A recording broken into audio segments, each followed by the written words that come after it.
Hello and welcome to the Dancing Geek podcast. My name is James. I am known as Dancing Geek online pretty much everywhere. And if you want to get in touch, which I would absolutely love, then you can find my links on things like Instagram, Ravelry, and for the Ravelry group, which I would love for you guys to come and join, in the show notes. So if you're watching it on YouTube or on the blog at dancinggeek.co.uk or in the Ravelry group thread, then I will have stuck the show notes underneath the video. So, I have been challenged, and it feels like a challenge, to knit during the podcast today. Now, because of the way I have the camera, for you to see me knitting, I'd have to kind of have it up here, and obviously I'd want to kind of knit a bit lower down. So, I'm not sure how well this will...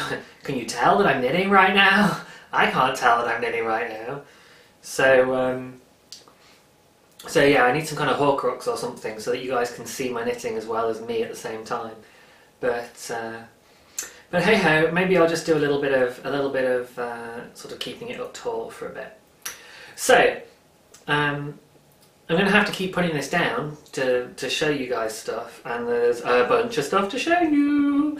But I will try and remember to look up at you guys as well, because when I knit, normally I spend a lot of time looking at my knitting.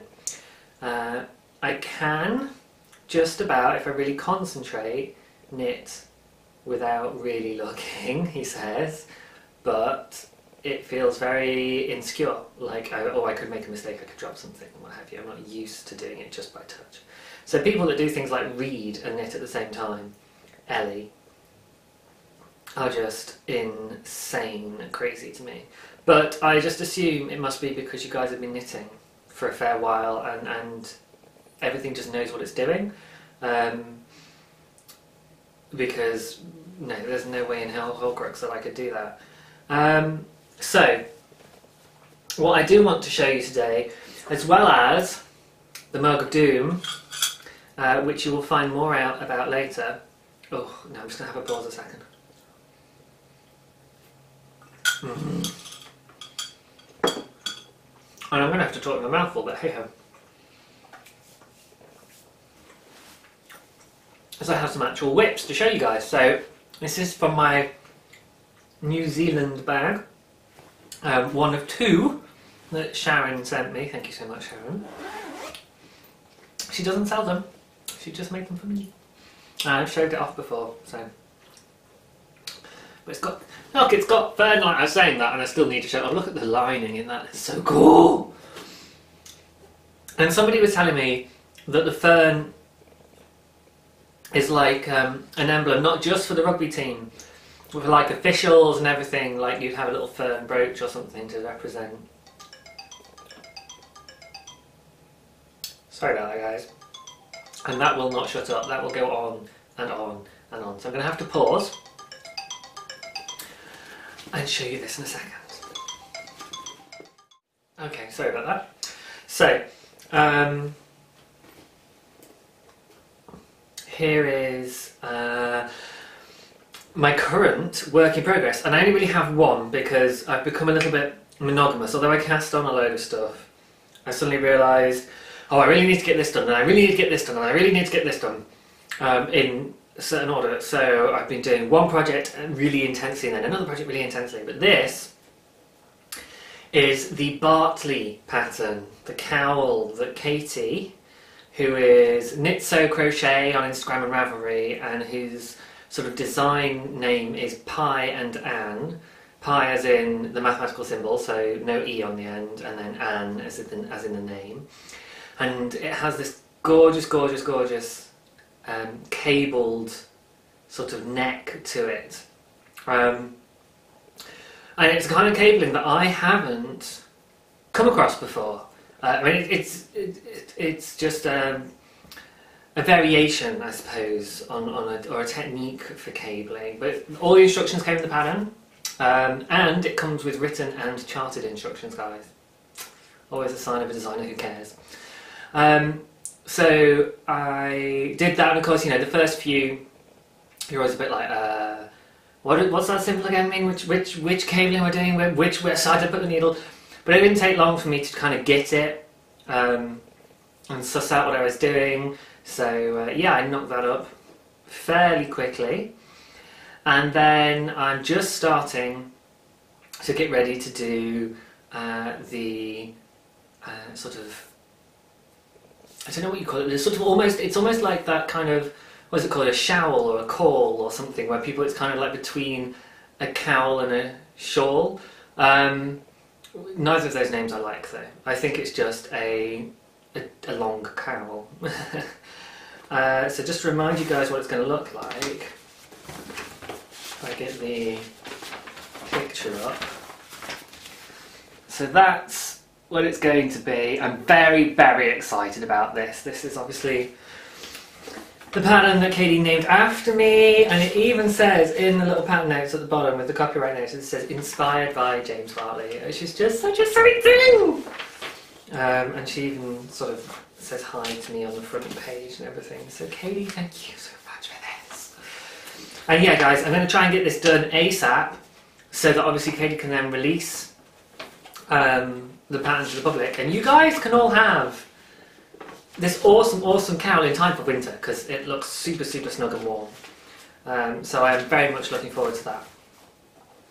And as I said last time, I've got this out, but I'll just mention it again because it's been a while.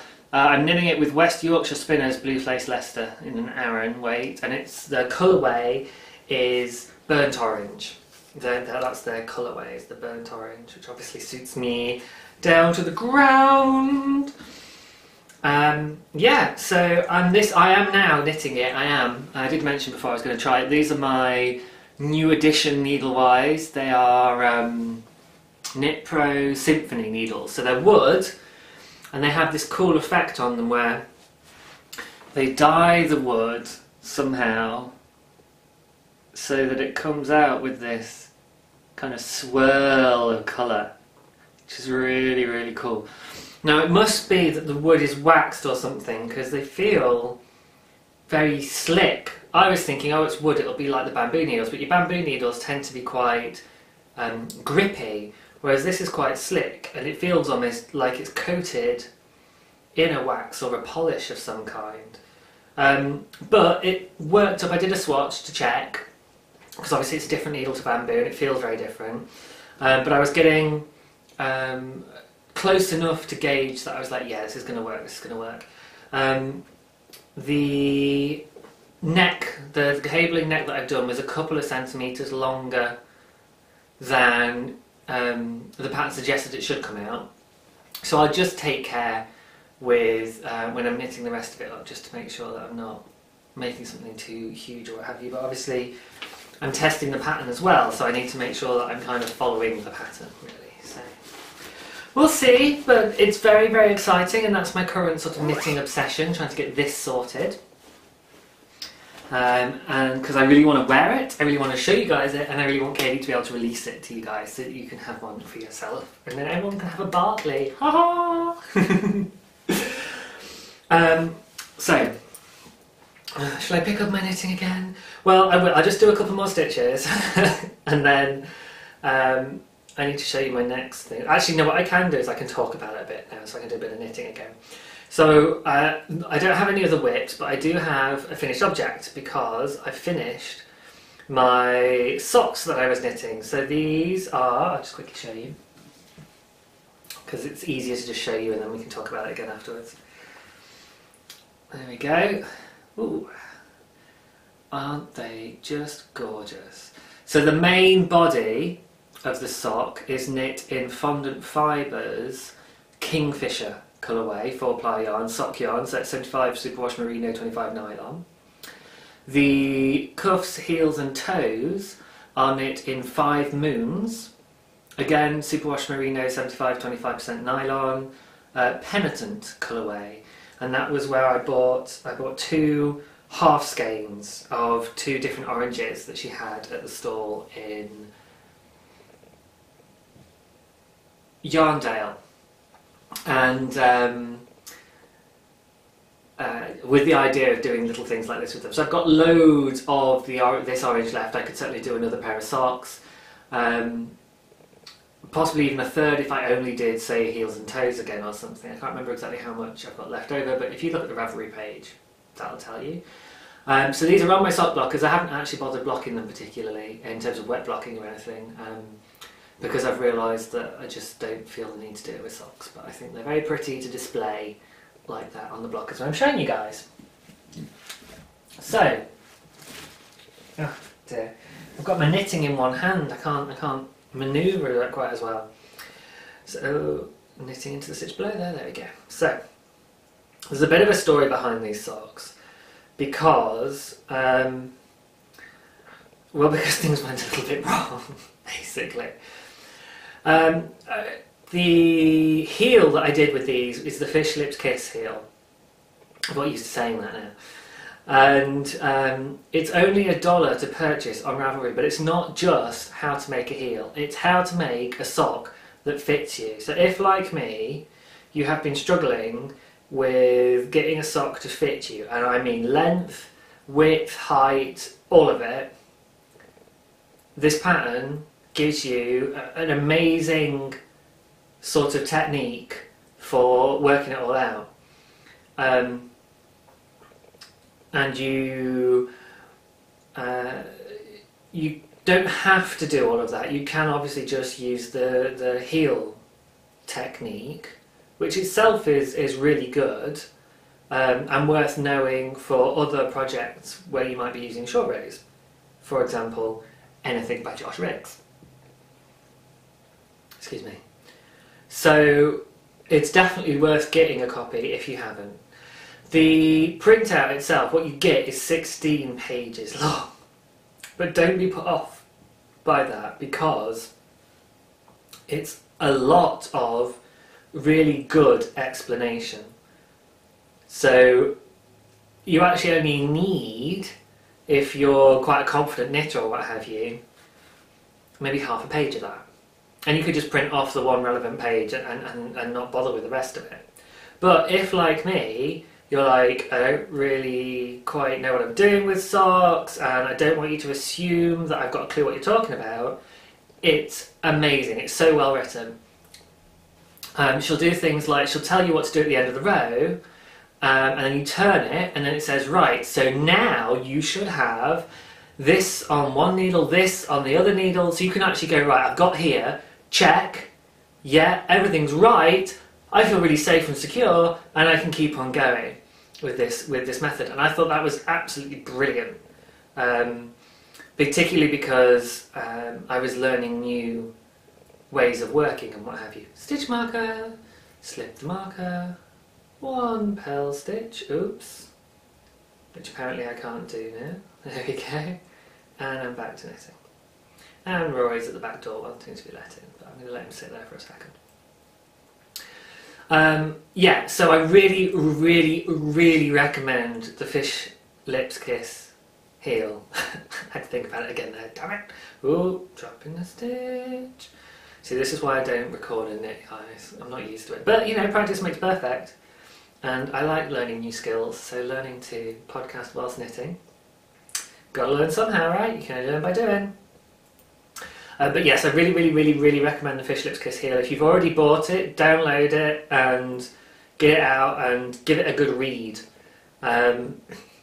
It helps if you're going to do the whole fitting thing to have a willing partner with a steady hand. I'm not going to say any more than that because with the pattern only being $1, the lady that's designed it is like, please, please, please, please, please, don't share information from this pattern. Please just refer people to the pattern, it's only $1. And I kind of think that's really fair because she has done a lot of work in putting this together. And of course, if everybody buys one, then, you know, she gets a decent amount of cash. But for each person that does buy it, it's $1. It's really not a big deal. And you get out of it ways to make socks fit for everybody and anybody without them having to be around. Cool, right? A cool new way of doing short rows, which I like, actually. Yeah, I do. I don't know about the whole invisible side of things. But it's true that you don't have to be counting all the time. I found it a lot easier to keep track of than when I did the normal short row heel on the other pair of socks that I did, that I'm wearing today actually. I did get lost on the heel, so I went a bit wrong, and I kind of just fudged it a bit, but that was fine. But obviously, I don't like how much I'm looking down, guys. I apologise. But then, if you're like me, you don't necessarily look at my mug whilst I'm chatting away like this. You might be looking at your own knitting right now. I've just realised that's twice I've apologised in my podcast now, having said, and had lots of people pick up on me saying, "Don't apologise, guys. Don't bother." And it's all about nervousness. Because I'm doing something different, I feel a little bit nervous. And that's just kind of ridiculous, because quite frankly, you don't come to maintain eye contact with me, do you? So if I'm looking down at my knitting quite a lot, it's not the end of the world.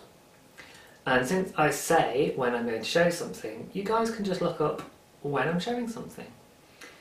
And if you want to see how I knit, then you can just about see how I knit.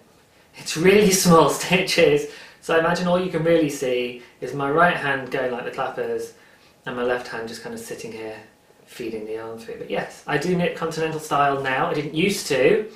I did used to be a flicker, and I would do this kind of thing. I'm not going to do too much because it changes my gauge, I imagine. And I can still do that, and I'm fairly proficient in terms of speed and what have you, but, and especially for something like this, which is just stockinette, super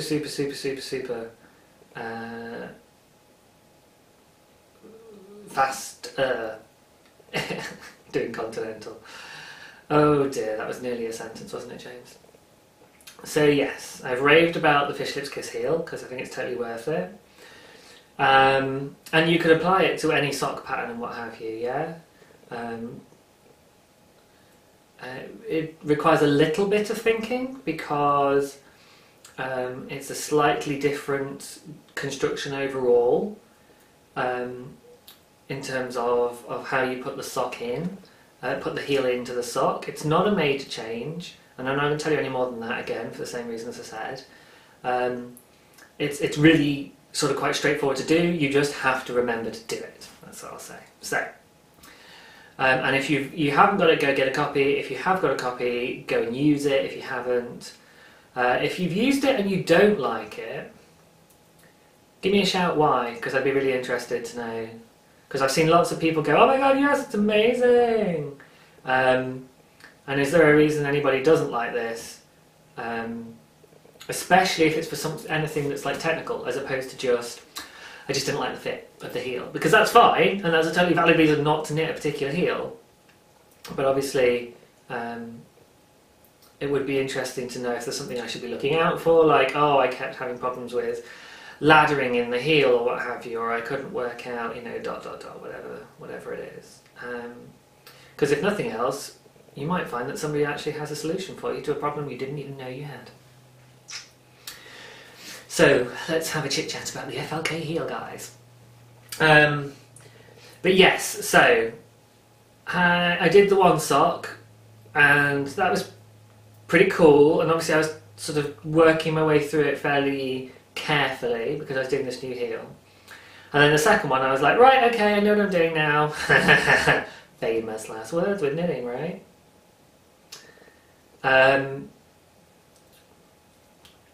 So I got on with it, and to be fair, the heel and everything was absolutely fine. I turned the heel, and off I went.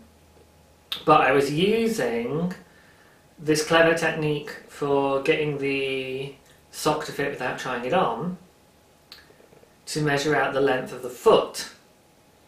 And I didn't quite do it correctly, basically, because I did the same thing on both socks, and my second sock ended up an inch longer in the foot. Now I didn't, I hadn't started doing the toe or anything, so actually I was able to rip back no problem. Although what I have forgotten is that I didn't actually turn the heel without any problems.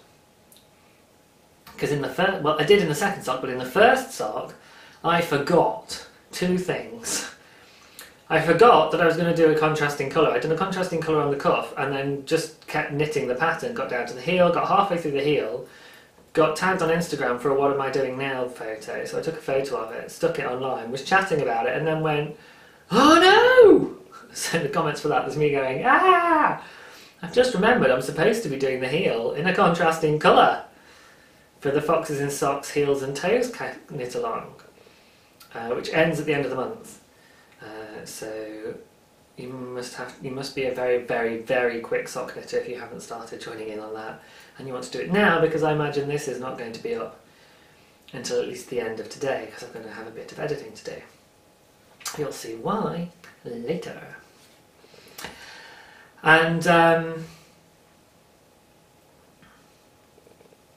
yeah, so I'd what did I do? I knit the leg too long already on the first sock, so then I ripped it back and did the heel. Then I realised I'd done the heel wrong, but luckily before I'd ripped that back and started again, I can't remember who it was now, but they posted on that photo something about the Fish Lips Kiss heel, and I was like, ah! Again! I forgot I was going to do the Fish Lips Kiss heel on these socks as well. Sieve for brains, sieve for brains. I don't know what it is, guys. It might be just because I'm approaching the mid-30s now, but I tell you, I just feel like I'm just not on it as well as I used to be when I was younger. Hey ho, I'm not complaining, I'm happier, so. And yes, so then I was like, right, okay, stop, go and get the pattern. Looked at it, I didn't print it off because it was 16 pages, and I was like, what? So I read through it all, and I was like, oh, okay, and there's this change to the construction of the sock, not major, don't worry about it, I'm just not telling you more because it's in the pattern, and I don't want to, you know, I'm protecting, what is it? Is it PI, something like that? I can't remember what it, oh, I want to say like product information, but it's not. But you know what I mean. Proprietary information, maybe that's what I'm thinking of. But you know, basically you have to pay for it. So go buy the pattern for $1 and then you'll know what I'm talking about. It's dead straightforward. But it meant I had to rip back a bit more. So I ended up, I knitted and ripped back and knitted and then ripped back and then ripped back. I was like, right, okay. And then I did the heel and everything else was fine. And then on the second sock, I remembered to do it this time. And I did the toe in contrasting colour as well. And I was thinking about trying to do the rounded toe pattern because I thought that sounded interesting as a sort of a something to try. But when I looked at the info for it, it seemed to be only toe up socks. It didn't have instructions for toe down, cuff down. And I was just like, oh, you know, I probably could try and translate it, but I would wait until after I've at least knit it the right way up first to give my brain a chance of not making stuff up as I go along with it.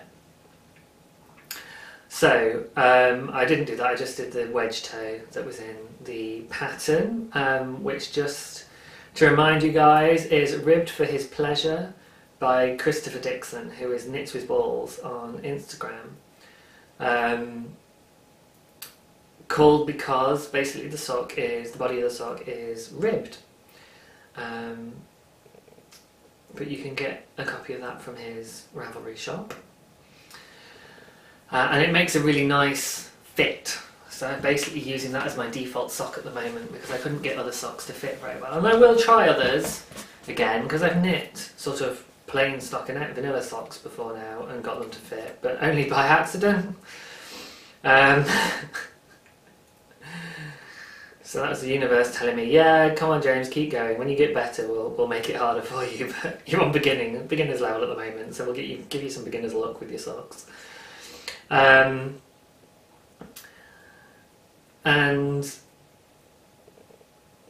Yeah, so these make nice, quick, easy socks that I know will fit me okay. So, what was I saying? I'm trying to knit and follow my plan at the same time. It's tricky, guys. This is going to be a long one, I think, if I can't get my multitasking brain in gear. So, yeah, I knit the foot too long. I don't know quite what I managed to do. But I was testing it and going, yep, okay, testing it, right, okay, I've done. I'll just double check. The leg was maybe half an inch, not even that actually, quarter of an inch longer on the second one than the first. And I was like, oh well, it doesn't really matter, you're not going to be able to tell. I don't tend to wear my socks pulled up, so they'll both just be, you know, the legs just slouch around my ankles. So that doesn't matter. But the foot was an inch longer. I was like, what the heck have I done? And then when I measured it again, I was like, yeah, it's definitely an inch longer. So how I didn't notice that the first time around when I was measuring, I don't know. But yeah. So I ripped that back and then did the toe, and all was fine. But yes, I did end up sort of having a bit of fun with those. But they are finished now. And I shall be popping those into the cows on Ravelry when my internet connection is back up and running, which I hope won't be too long, because obviously I can't upload this until that happens. And I don't know what it is, but Virgin Media, who we get our internet through on cable, it's been dropping more and more recently, and I'm tempted to get in touch and just say, look, I don't know what's going on, but it keeps cutting out, and we've had this modem for a long time now. Can you just send us a new modem? Just in case that's what it is, because it's cutting out a lot, which sucks. And it didn't used to, so I'm wondering, you know, if the modem's a bit old, because we've had it a long time, basically, maybe 7 years, if not longer, and it kind of feels like, yeah, it's time we got a new one. They may say no, but you can but ask, right? So that is my finished objects, the socks and their drama. But they're so pretty! And they are so soft. So soft. Let's just give you a close-up of the colourway there. It's really nice.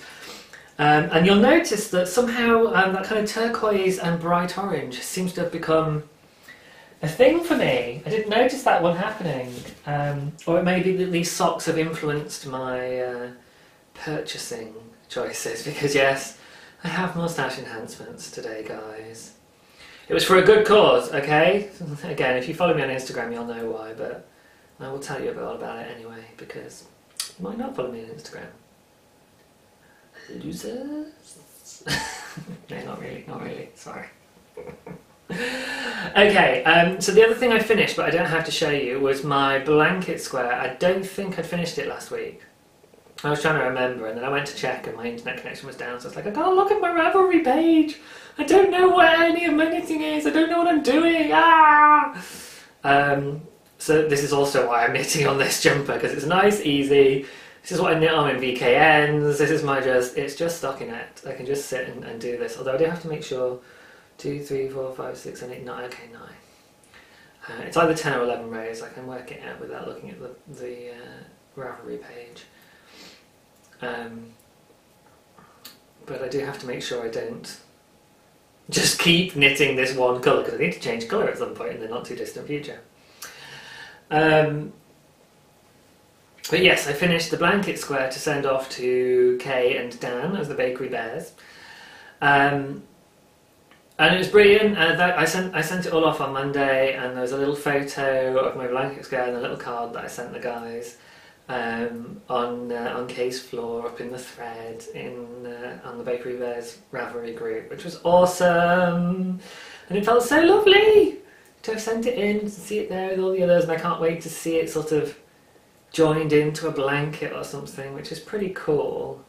So yeah, we'll just have to see what happens with those. And I didn't include sort of loads of packets of sweeties and what have you, but I figure anything I can get, they can get.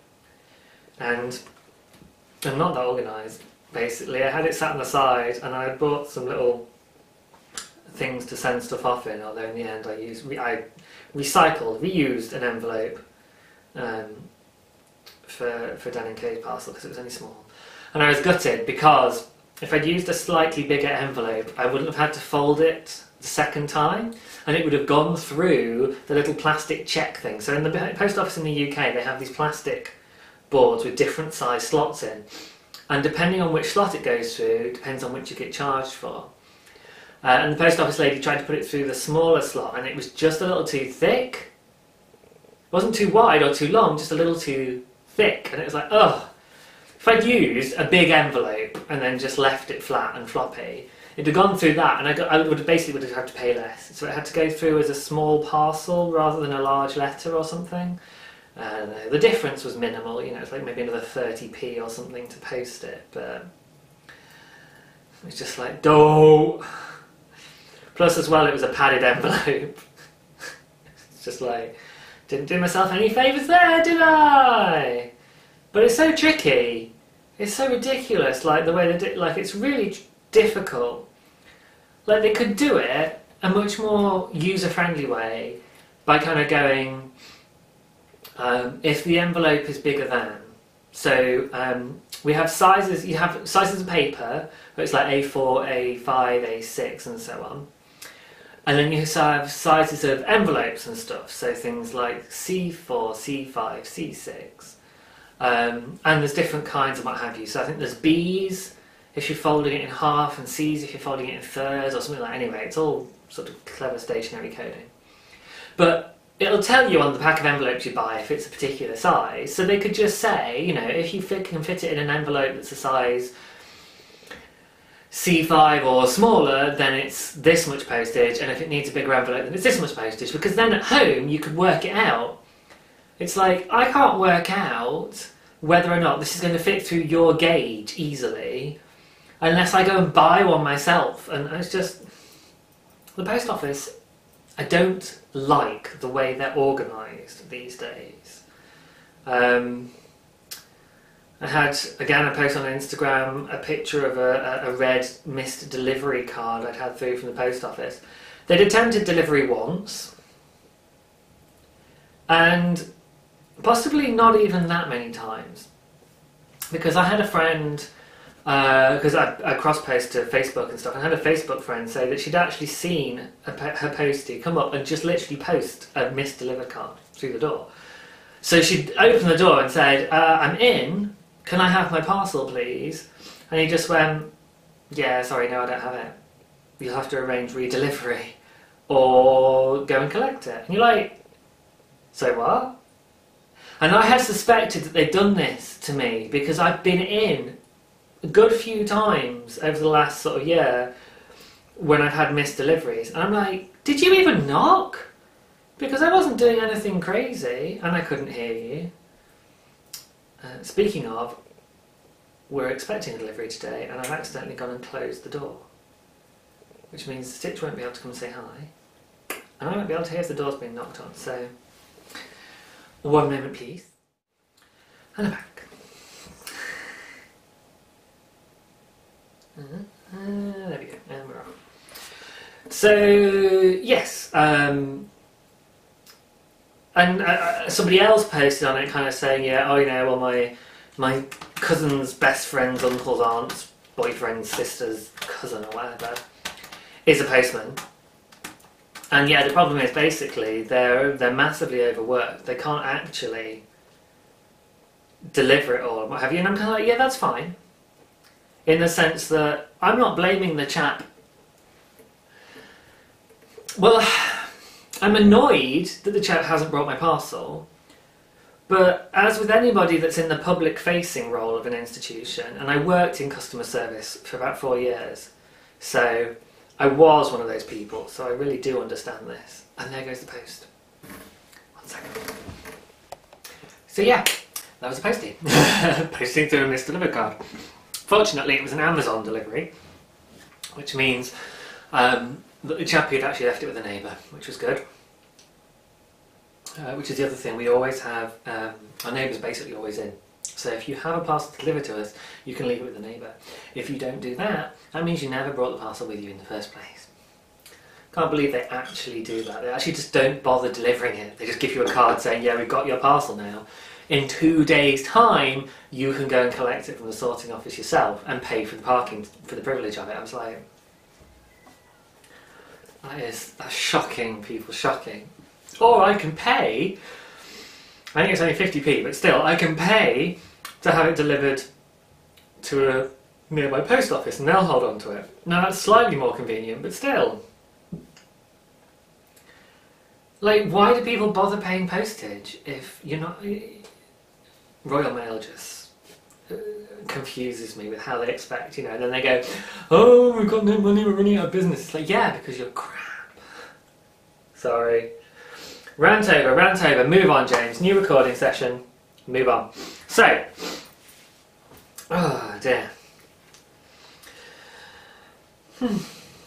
But yeah, we got a parcel, so yay, all is good. It was some cat toys and a new litter tray, so that we're going to have 3 in the house, because apparently you should have 1 for each cat plus 1. So 2 cats means 3 litter trays.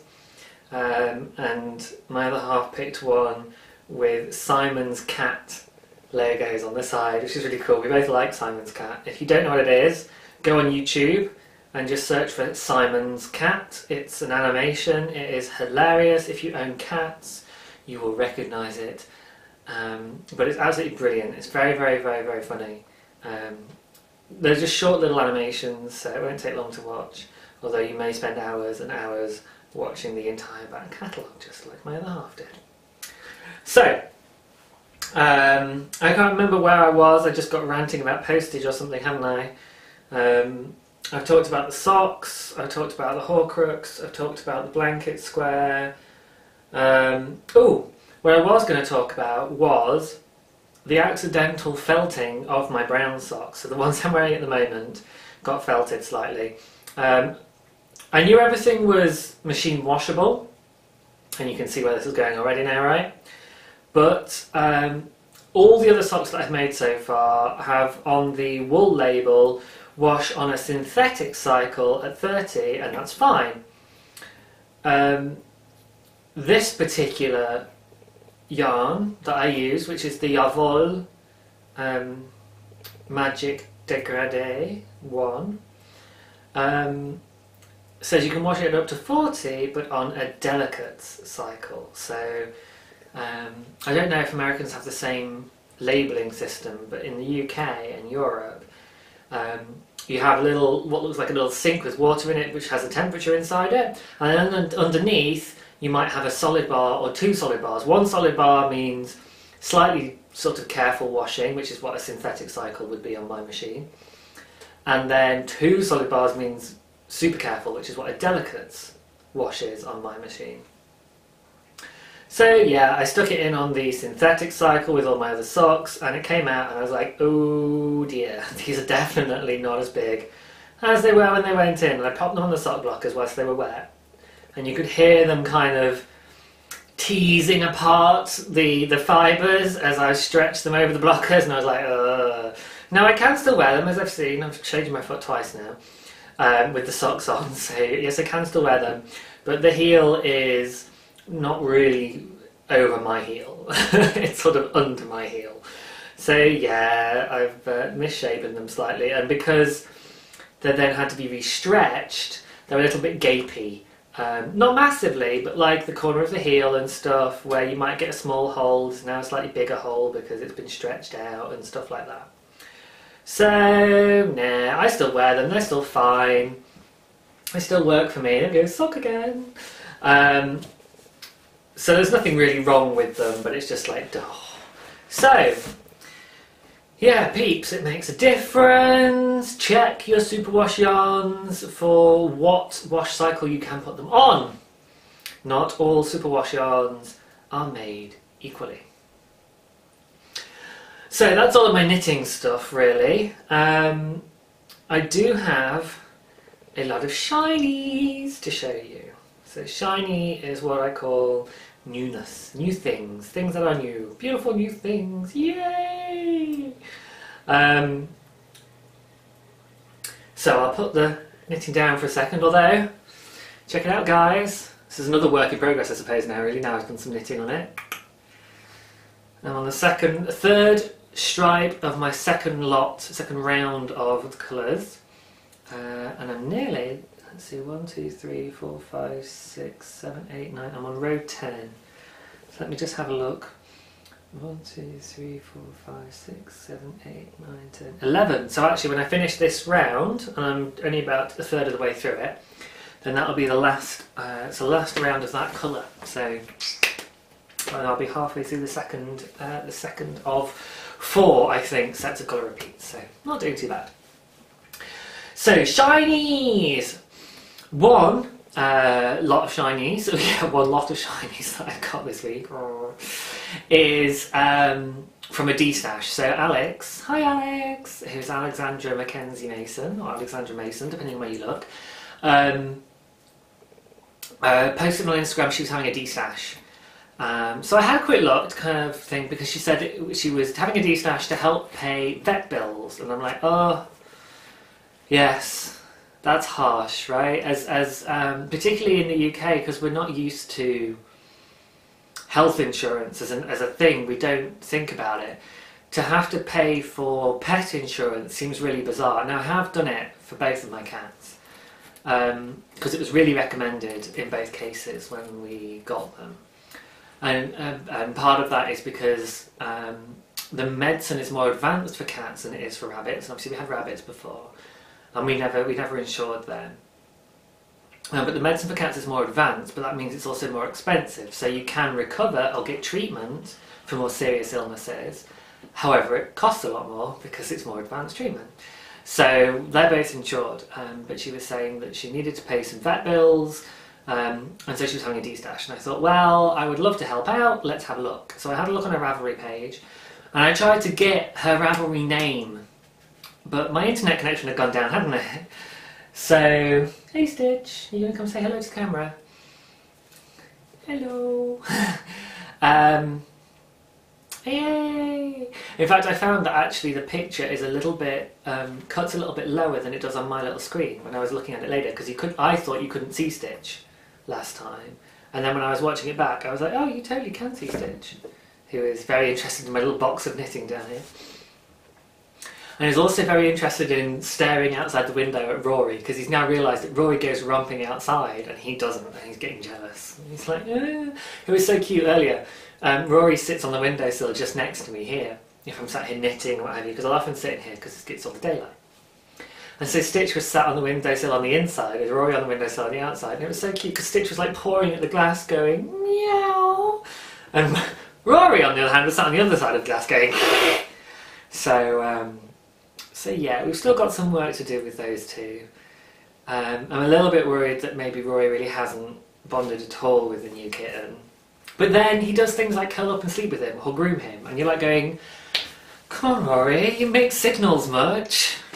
So I'm just trusting that everything's going to work out, but it's not nice when you see him going. But anyway, stashy enhancements. So, yes, Alexandra Mason. I think on Ravelry she's Alexandra Mason. Alex, if you're watching this, excuse me, and you want to, please feel free to post links to yourself all over my group page, all over my YouTube comments, on the blog, anywhere and everywhere, yeah? Just post links so that people can come and find you if you've still got stash to sell. Because I was going to have a look and see if there was anything more and signpost everyone and go, hey, go check out Alex's stash. Of course, I've still sold all the best stuff already, but there's some other stuff there that's worth checking out. You know, anything that had orange or something close to orange in it is gone. And lots of blues and browns as well, actually. And I'll show you all that in a second when I stop yabbering on. But there was some other stuff there that I was like, well, I'm not going to take that, but somebody else might. So hopefully Alex has either sold it all already and is paying her vet's bills, or you guys can go and check her out. But yeah, her name is Alexandra Mackenzie Mason. So I'm sure if you do a search, you'll be able to find her on Ravelry.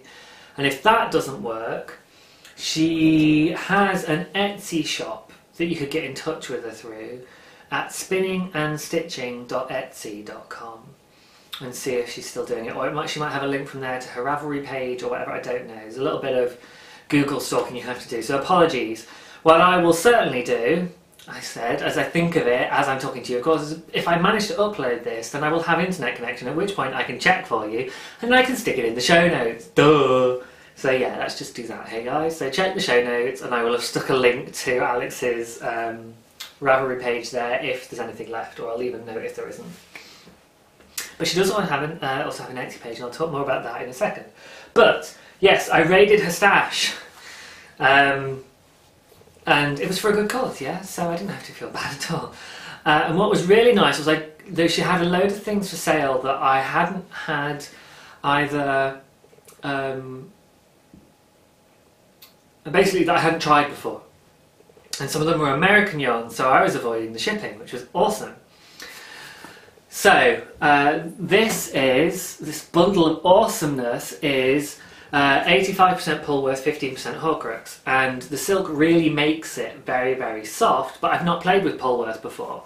So it's really nice colours, but it's also really fun fibre. So I'm really looking, I just saw it, I was like, oh, Polworth, I've heard about Polworth, and it's in dollars, so again, this presumably is an imported one.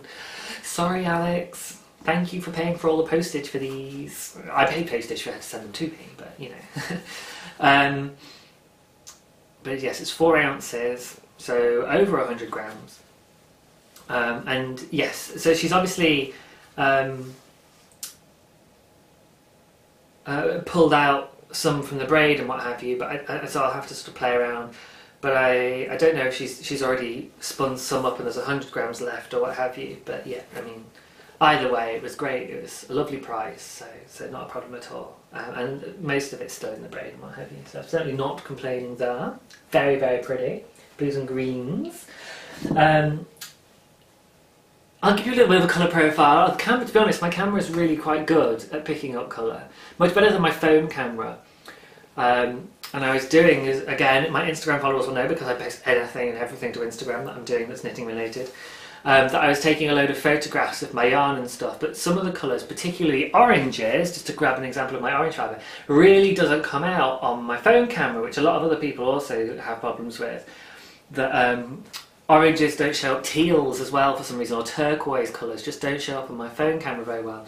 So after taking a photo of loads and loads of yarn on my phone, I'm thinking I might go back and redo some of them on the camera because it has a stills option and see whether that's any good. I don't know if it'll be any good, and it'll probably be a lot of hard work setting up the camera and mucking about and what have you, but it'll be worth it if I can get really nice photos of the colours, because one, it means anyone looking through my stash gets a really good idea of what it looks like, and two, I know what it looks like when I'm going through my stash on Ravelry as well, because I use that to pick the yarns that I want to play with, because I can remember what they're like to feel and what have you, and I can always go and ferret through the stash and pick out a few if I want to choose. But to narrow it down from the, something like 150 things I have in my stash now that works with the project, I'll use Ravelry to kind of go, right, okay, these yarns would work, or I could substitute this, or I could double up this, or what have you, and then I'll go and pick them out from the stash.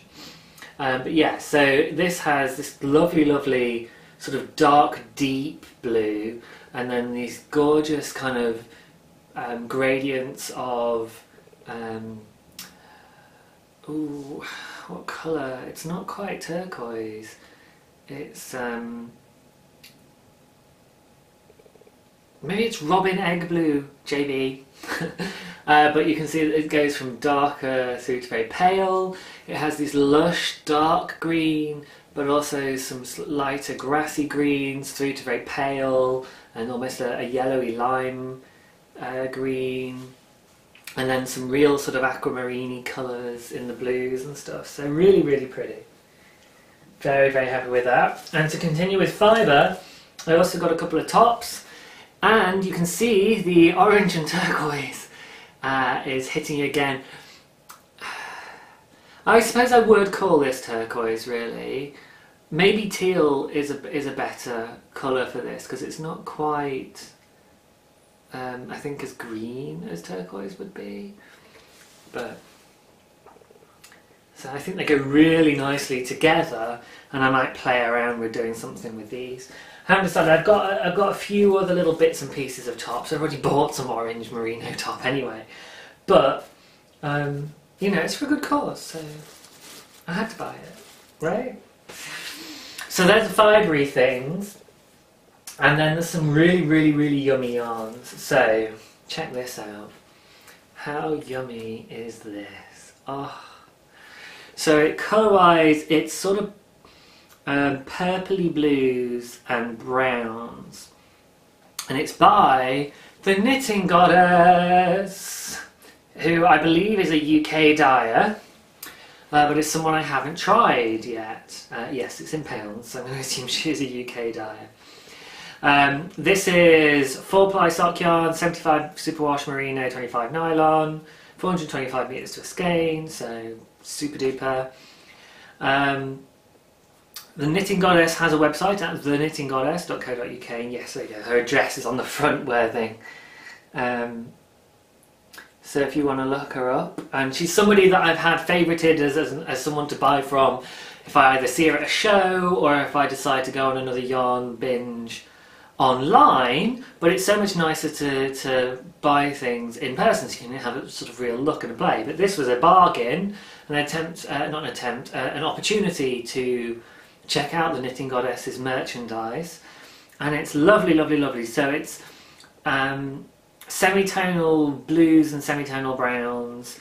I'm not sure if it's going to be variegated or self-striping or what have you. It looks like it would maybe be a variegated. But then again, there's quite a bit of brown and then quite a bit of blue together. If I undo the skein and look at it like this, it looks like there's maybe a few rounds of each colour together, but I really don't know. So maybe somebody with more experience of being able to identify these things can look at that and tell me what it is. But I'm going to just say it's variegated because that's what it looks like to me. But you can see, I'm hoping, all the different blues and browns and shades of the two colours in there are. So really, really pretty, and still falls within my personal colour scheme kind of thing. Orange, blue, brown and green being my favourite colours, and this obviously absolutely fits within that, the blues and the browns.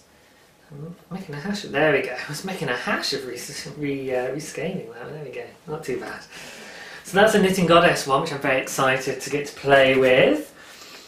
I also got from Alex some Drops Fable print, and again you can see the turquoise and orange kicking there. There's also a little bit of some other colours. There's a little bit of pink, a little bit of sort of multicoloured, some greens on the orange and what have you, a little bit of sort of bluey, purpley colour. But it looks like it's mostly turquoise with splashes of colour, which includes quite a strong orange splash. So I really sort of was like, ooh, I'll try those. It's a sock yarn again, 75% wool, 25% polyamide. So, you know, it's just a sort of a not quite as posh version of your superwash merino and nylon mix. Each ball is 50 grams, so I'll be able to do a pair of socks with these two for about 205 metres each. And yeah, it just says it's colour 162, you know, with their fancy, these commercial producers and their fancy colourway names. It says on the front that it's superwash treated wool, but there's no, it's on the inside of the label, that's why there's no care instructions, but it's on the inside of the label. So this is it can be washed at 40 on a synthetics, it's just one solid bar underneath. So just to give you an example of what I mean when I'm talking about these solid bars underneath, in case you don't know about care instructions for this kind of thing. Oh, sorry, let's use two hands. Creak, creak, creak, apologise for the noise. So there, that's the one solid bar underneath, which tells you it needs a bit of care. Reading from left to right, top to bottom, it goes. You can wash it at up to 40 degrees, but on a 1 bar care cycle. Do not tumble dry. Iron on cold. Can be dry cleaned. Do not bleach.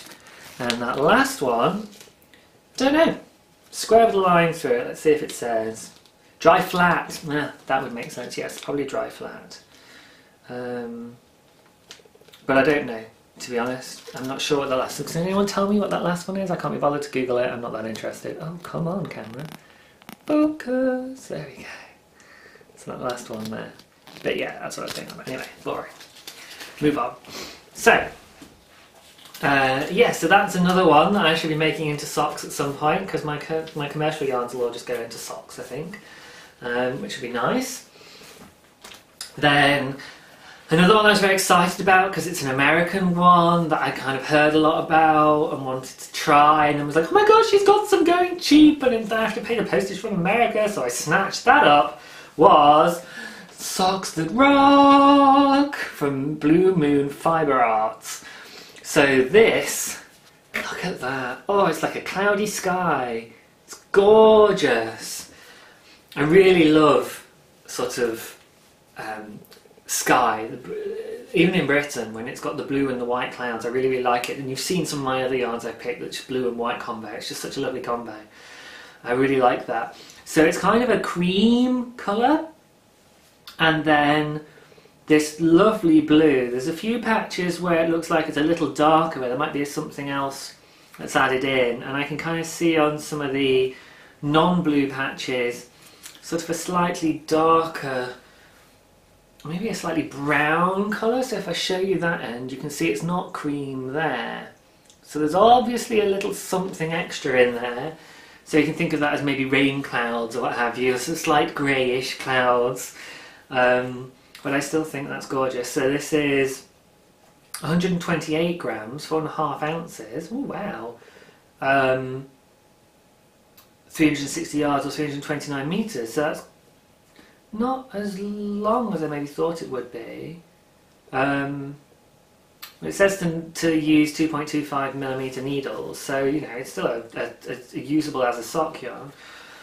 It doesn't tell me. Oh no, there we go. 100% superwash merino. Yeah, I didn't think it was. I was like, this doesn't seem like it's actually a sock wool, and it's not. It's superwash merino, 100%. So but this could quite happily be a little something for the shoulders or a hat, or I kind of feel like this should be a shawl.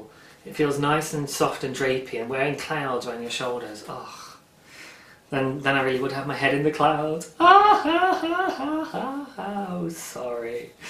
It says rare gem mill ends on the label. I don't know what that means. But yeah. Oh, it says washing instructions on back of label. Another one. So let's have a look. Poke it out the label.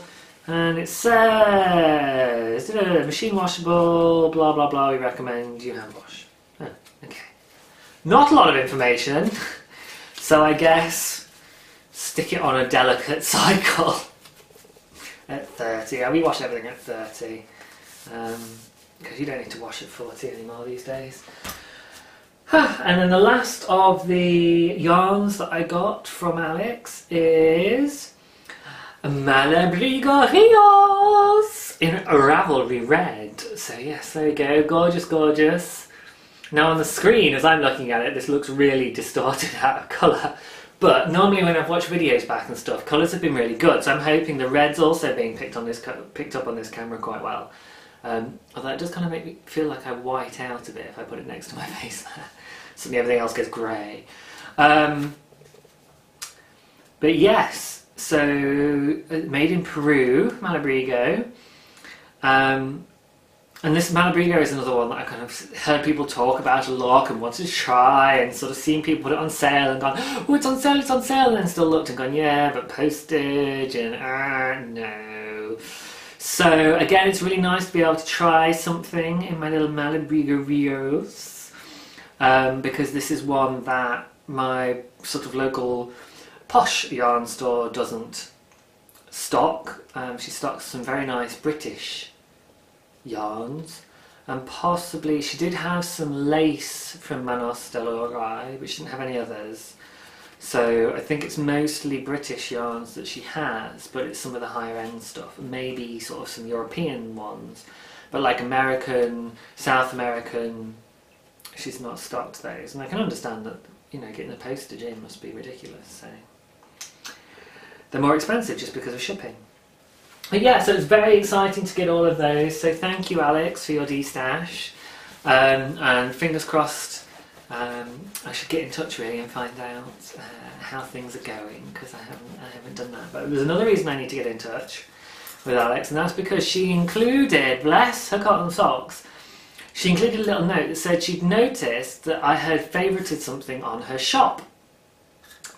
Me being me, I hadn't clicked it was the same people, yeah, because I have this whole thing where unless you have the same name everywhere, I can't always tell that I'm speaking to the same person in two different locations. And that even goes as far as if you come into a VKN, as Rebecca found out, and I've been chatting to her as British Bee Knits on Instagram, and then she came into the VKN and I was like, I think I know who you are, I know your face, but sorry, who are you? And then they're like, it's British Bee Knits. I'm like, oh my god, I was just talking to you on Instagram. How bad is that? So yes, but she has an Etsy shop, as I mentioned, and she noticed that I favourited on there a little stitch marker tin. So she included, as a little gift for me, a little stitch marker tin with rainbows on it. Yay! Rainbow shout out! And it comes with, inside, a little selection of stitch markers to get you started. So, well, these are more stitch minders, I suppose, I think. Because I think stitch minders are the ones where they're a bit more discreet. So there's some teeny little rings. I don't even know if the camera will be able to focus on this, and I've got my other hand full. It's really not. Let's get it to focus on this hand. Come on. And then pull that across. Any good? Yeah, there we go. Trick the camera. So, that's how teeny tiny these are. There's 4 of these in this little tin. So obviously really good for sock yarn projects, basically, anything with teeny tiny needles. So if you're doing lace on a sock or what have you, that stops you having to fight with dangly stitch markers. And actually that is really useful, because when I was playing around with the short row heel on the second pair of socks, before I realised I was going to go back and do the fish lips kiss heel, I was using stitch markers to try and help me work out what I did wrong, and I only had enough if I used my Hurdy ones with the big sheep heads on. So you can imagine tiny little stitches and then these massive sheep heads all over the place. It was really tricky. And then there is as well 5. Again, I'll just get the camera to refocus a second. Oh, too quick, camera, too quick. If I go out of shot, can I get you to focus on this instead? Yay! There we go. So 5 of these with different colours. So again, they're quite small, a little bit bigger, but again, the beads there, so you wouldn't be able to use them with very big needles. And there's a little different coloured bead on each one, including, of course, an orange bead. Doesn't need to focus there because you just need to see the colour. So there's a little collection of stitch markers in there, stitch minders in there to get me started, and I will use this for my little ones. I've got some little plastic ones from when I first started knitting, where I took a roll plug, which is a thing you put in the wall if you're drilling into brick and then want to screw into it. You put this roll plug, this plastic thing that you can screw into and it expands up against the brick. And I just chopped it up because they're basically little plastic tubes, and made stitch minders out of those. And used a paper clip to turn one into a stitch marker, so it had something on it to mark it out as different. So I shall keep those in here and then put that in my little toolbox, which is very exciting. Yeah, and that is from her Etsy shop. So again, I'll just show you her Etsy shop card, which is spinningandstitching.etsy.co.uk or etsy.com. I can't see it myself now. I don't need to read it for you, it's on the screen. spinningandstitching.etsy.com. There we go. So lovely Alex there with her shop. So if you want to support and she isn't destashing, you can go and buy something from her Etsy shop instead and help with the vet's bills. And yeah, on the back of her little card, she's got another example of one of her stitch minder tins there. So she has a selection of different kinds of tin and what have you, which is brilliant. Oh yes, I knew there was something else in my head. Alex has also, and I haven't spoken to her again about this, so I'll have to get back to her for this as well. She's also said that she would be willing to offer one of her little stitch minder tins as a prize, which will definitely be useful. So, more on that later on.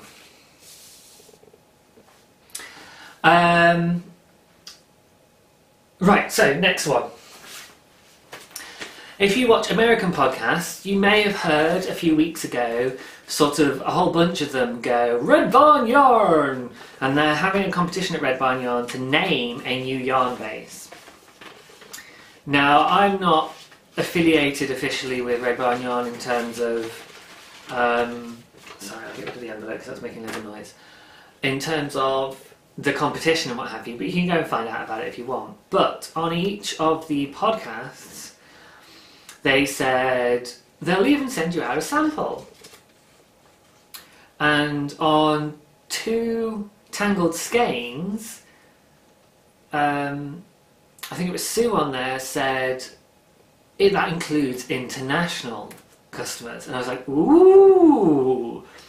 And if only for the novelty, and it is still novel, guys, of getting posed from America, and I just check out those stamps. Yeah? Justice, liberty, freedom! Woo! America! I just love the fact they used all 3 as well. Like, it needs 3 stamps. In that case, I'll use justice, liberty, and freedom. That's just brilliant. Oh, dearie me. But the postmark on that is awful. It's like someone's just smeared pen across the stamps. Which is just kind of naff, really. Could be so much prettier. I used to be a philatelist, which is a stamp collector before you start getting weird looks. And in there as well is the contact details for Red Barn Yarn and the lady that's doing the promotion and stuff. But if you go to their website, there's a thing for emailing them if you want to get a sample. So I got a ball band kind of thing for it.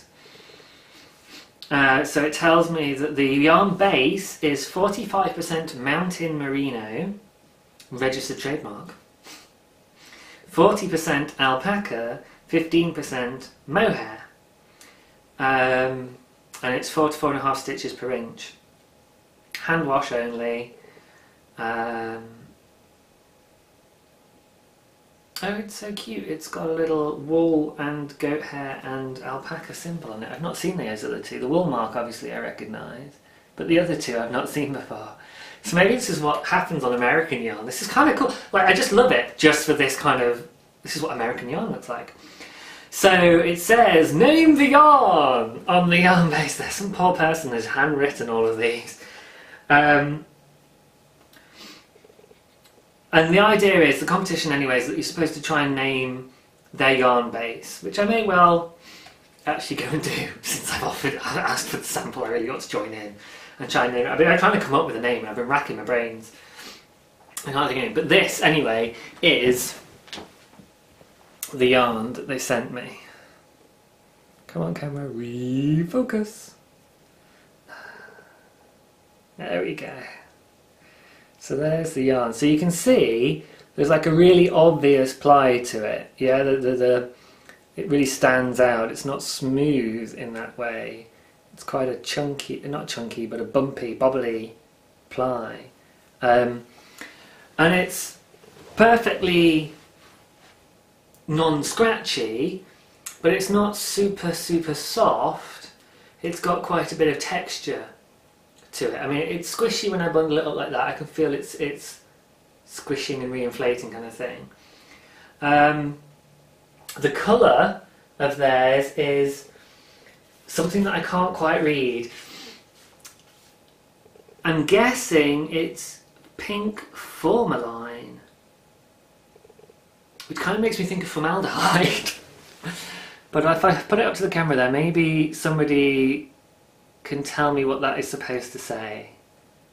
I think it says pink formalin, but that doesn't mean anything to me. So maybe it means something to you guys. It's an American thing. Who knows? But yeah, this is the colour, and you know, obviously there's not a huge amount there, but it's a nice little sample. And I could probably do a blanket square or something with it if I wanted to do a small blanket square. But I shall knit it up into a swatch of some kind and then try and come up with a name for it to participate. However, I don't know what the deadline is for that. It might have passed already. but it was a little bit of something fun to get, so I thought I would share that with you guys, and if you want to try and join in with that, then you can do, so now you know about it as well. Oh yes, when I asked for the sample, I gave the name of the podcast that one of the podcasts I saw that mentioned it, because they were saying in some of the podcasts that they have a limited number of samples per podcast. Yeah? So I went with, oh no, Hops and Hanks. I knew it was something that was like alliteration, because it's the one where they talk about beer and knitting. So I can't remember their names now off the top of my head, I apologise. It's been a while since I watched your last one, because I say I do it in rotation, so I haven't come around to you guys again recently. But they do, she does a lot of knitting stuff and he's learning, and then he does a lot of brewery stuff and she's learning. She's obviously into beer as well. He's not so obviously into knitting. But she goes, "Here, feel this, feel this." And he's like, "Oh yes, that is soft." But she's happily drinking beer as well, and they rate the beer together, but he brews, whereas I get the feeling that she just drinks. So yeah, so that was Red Wine Yarn. So I chose those guys, but there was 2 Tangled Skeins that did it, I think. Was it the Knit Girls also did it or something? But basically, yeah, if you could try Hops and Hanks again, because that was one of the I think they're a smaller podcast, and you were a smaller one in terms of subscribers and stuff. I could be entirely wrong, I just thought in my head they were, and so I picked them because they were more likely to have samples left over. But one of those should get you a sample if they've run out from the other podcasts. But who knows? Oh, excuse me, itch. You might be able to send off for a sample and not name a podcast, you know. So, ooh, I was looking, what's my next acquisition to show you guys? So, I told you a little sob story after Bakewell, where I had bought a project bag and then it had not made it home with me. And my end sort of conclusion was that quite possibly somebody had light fingered it off from me whilst I put my bags down to stare at yarn or spinning or something like that. So I was absolutely gutted, as I mentioned, and I messaged everybody on the Saturday night, and I went back and spoke to everybody on the Sunday, and no one had seen it. So this bag had disappeared, and I was absolutely gutted. And so the amazing Lucy, who is Lucy Needs to Knit on Instagram and Ravelry, her card there because it's just got a name on it. She doesn't have an Etsy shop yet, but quite frankly, I'm going to keep harassing her here on my podcast until she does, because she said she watches. So get an Etsy shop, Lucy. She said, "Oh, can I have your address?" And I was like, "Yeah, sure," because she wants to send me something, and I'm going, "Don't get your hopes up, James, don't get your hopes up, James." But I was hoping, and it was, she sent me another copy of the bag! So this one's ever so slightly different, or the lighting's just different here, because I thought the other one was white fabric with white animals on it, and this one's a light grey fabric with white animals on it, but you can see the bunnies and the squirrels and the autumn colour trees and the little acorns, and oh my god, they're so cute! Ah, I'm in love! Yay! So, well, so she'll still be, sorry, I don't know what set, it's probably Fibre. It's always, Fibre always kind of sets me off. I try and stop playing with my nose.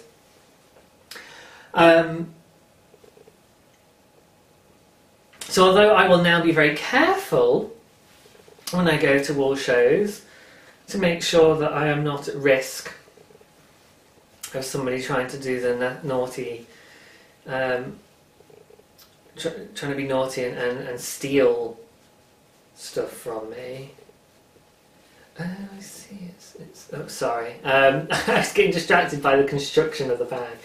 It's drawstring, But the tape, check that out. Oh, again, it's going to need my hand behind it, so let's do that. There we go. Focus on this, there we go. Foxes, pretty foxes, yay! How cute are they? Little foxes playing. So brilliant. So it's got the orange there for me. And I reckon, well, let's see, 2 little 50-gram balls, no problem whatsoever. Another 100-gram skein, still fine, still closes fine. So you could probably do a shawl in this bag. I think I struggled to get a third one in. But it can certainly hold a couple of 100-gram skeins. So yeah, so thank you very much, Lucy, who also watches. I was just talking about Lucy watching. Oh dear, brain's starting to go. So yeah, just thank you very much, Lucy, for doing that. That's really, really, really kind and very generous of you to send me a replacement bag like that. And it means I get to show off her bag on the podcast. And yeah, get an Etsy shop going already, love, so that we can all my friends. Hey friends, that's you guys. Other than Lucy, Lucy's there. All the rest of you. You guys can all go and buy bags from Lucy when that Etsy shop opens. So let's look forward to that. Isn't that gorgeous? Just gorgeous, gorgeous. I'm very happy. With the little project bag that she sent me. So I effectively got buy one, get one free. She sent me a little bag of Halloween Haribo, which was awfully cute. And which I'm now going to eat. To sustain me during my long podcasting. And they are crinkling quite a lot. So there, I'll open the packet properly. And I'm just going to talk my mouth full, sorry guys. She included on her little tag, she also included teeny tiny stitch marker. How cute is that? Correct. Very cute. So, this is also going to go in my tin from Spinning and Stitching. And it's Purple Puddle Bags is Lucy's name. So when her Etsy goes live, I shall tell you guys all about it.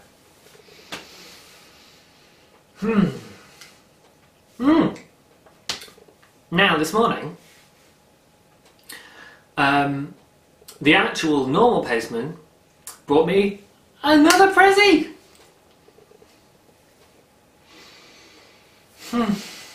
You guys, look guys. So the amazing Cori, who is I Rock Knits, which is just a wicked name. I Rock is I-R-O-C, and she said that she saw that, I think, as a kid and thought it was really cool because it was the name of something, but it was her name in reverse. Cori, C-O-R-I, I Rock, I-R-O-C. My name, not so interesting, Samaj. My full name, Yeltrab Samaj.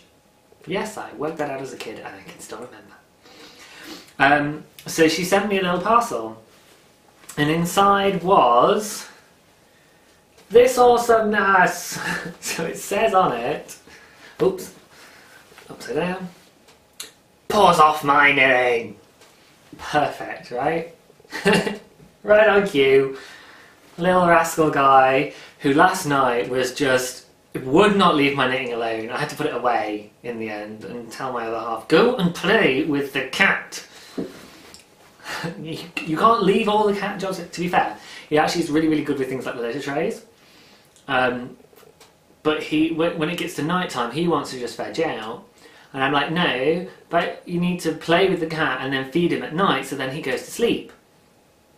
And I was like, you need to go and play with the cat, or the kitten in this case. And I think he did about 5 minutes and then was like, I'm tired, I'm going to bed. It's like, yeah, thanks.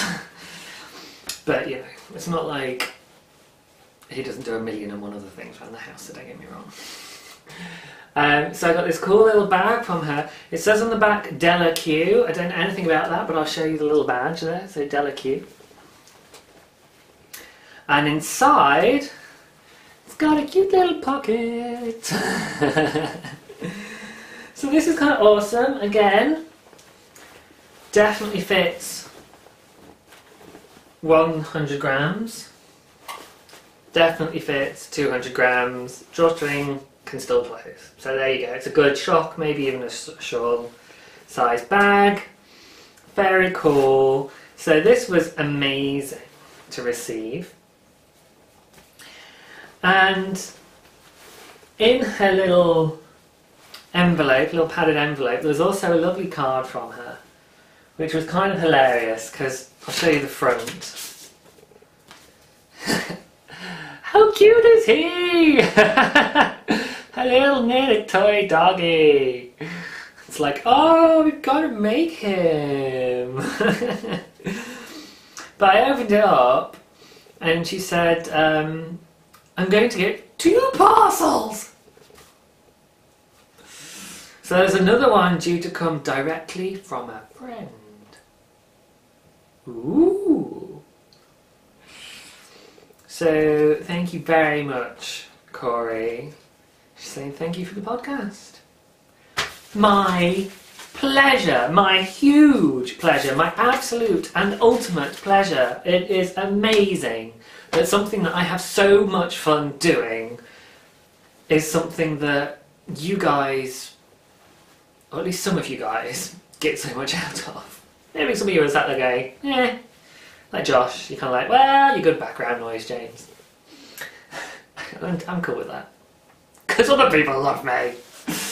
But at least some of you seem to really enjoy it, so what more can I say? Love you guys. So thank you very much both to Lucy and Cori. I now have 2 more project bags.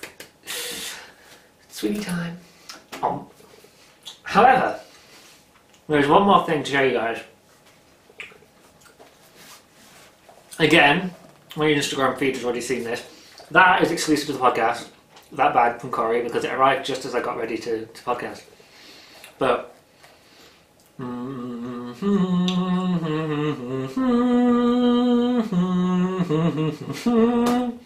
oh yes, the manly art of knitting. So I saw this on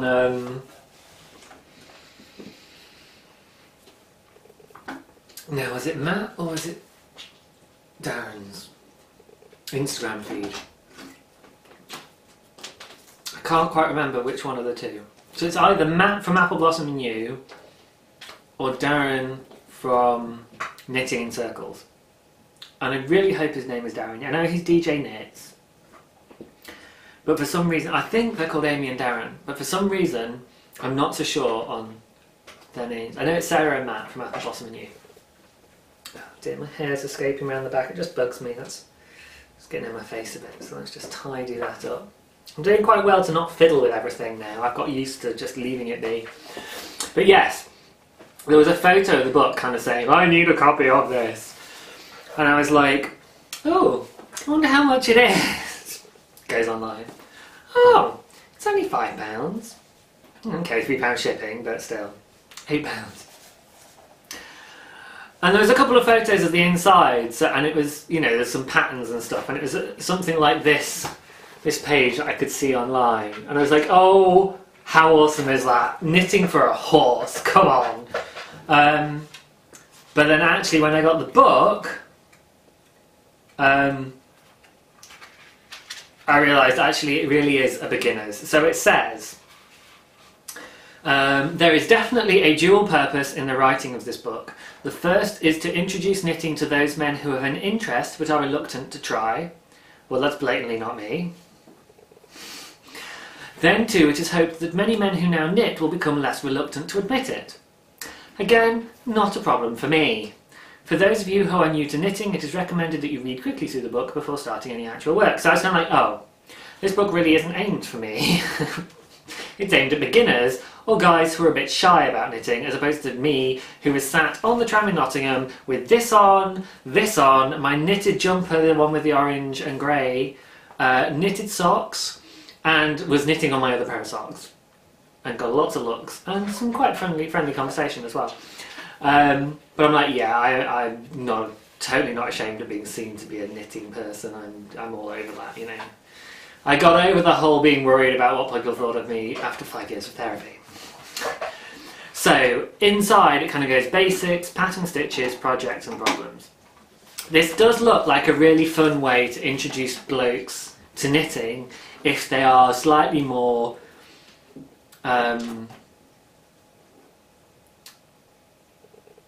butch isn't the right word, macho isn't the right word, insecure of their masculinity, that's the right word.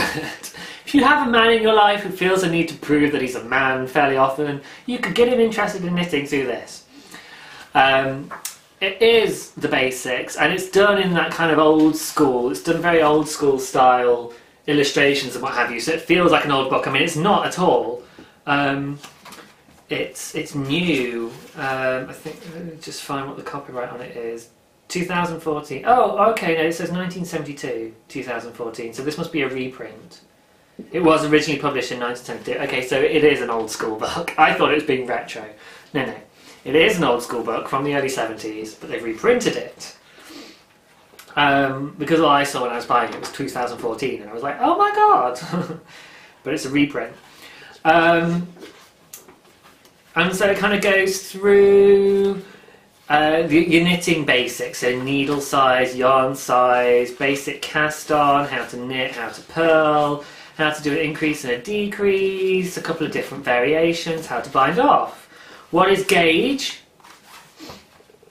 And how to do anything about it, how to block, how to put things together. So it's your real basics, your real kind of run-of-the-mill things you need to know to do a standard project. And the sun's just come out, so I've just been whited out by direct sunlight. Then,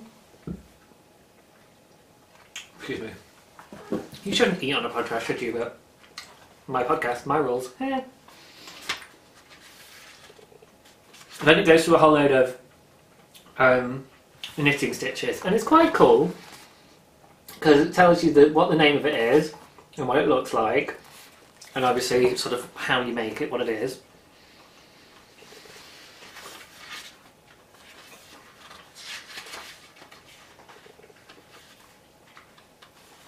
There we go, I can talk again now, sorry. And it does all your basics, so you've got garter, stockinette, purl, or reverse stockinette, rib, which is 1 by 1 in the picture here, moss, rice,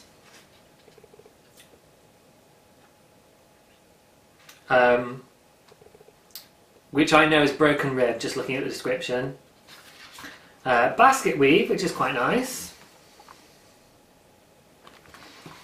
that's quite fun. And so there's different kind of textures. So, you know, you could play with, on a basic project, you could go, oh, I could try a different stitch here and be creative with it.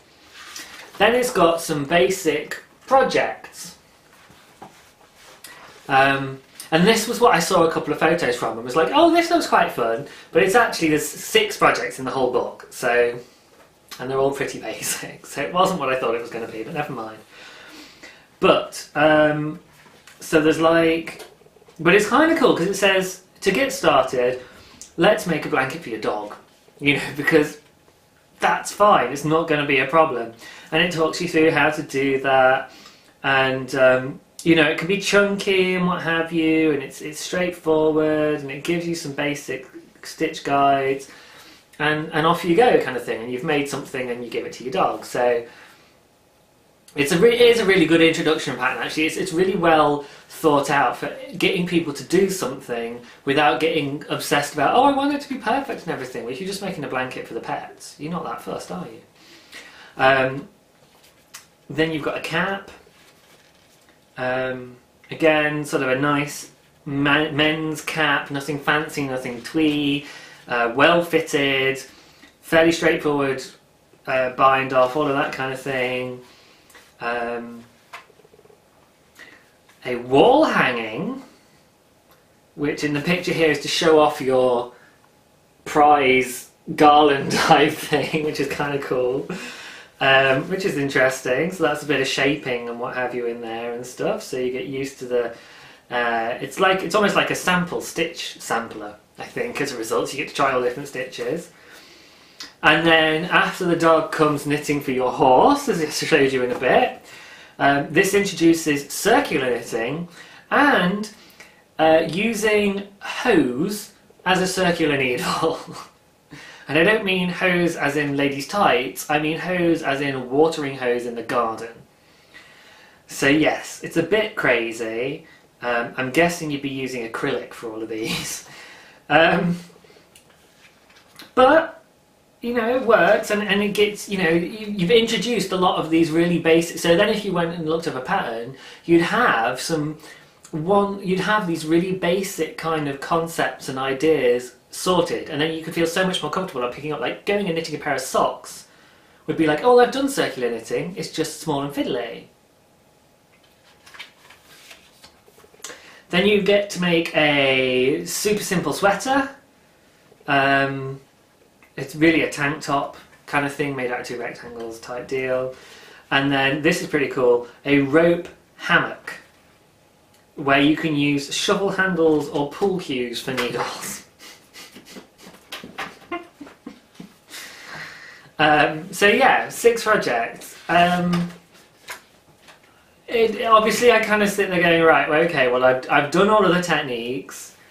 The only one that is actually a project I might do is the blanket, because I thought about making blankets for the cats already anyway, but I don't necessarily need a pattern to follow for that one. Although I might, just for being able to say I've made something from this. But the last section, which is pretty good, is the problems section, which you can see. I like the progression of these photos actually, in case you haven't spotted it. So you start off with your yarn and needles. Then you have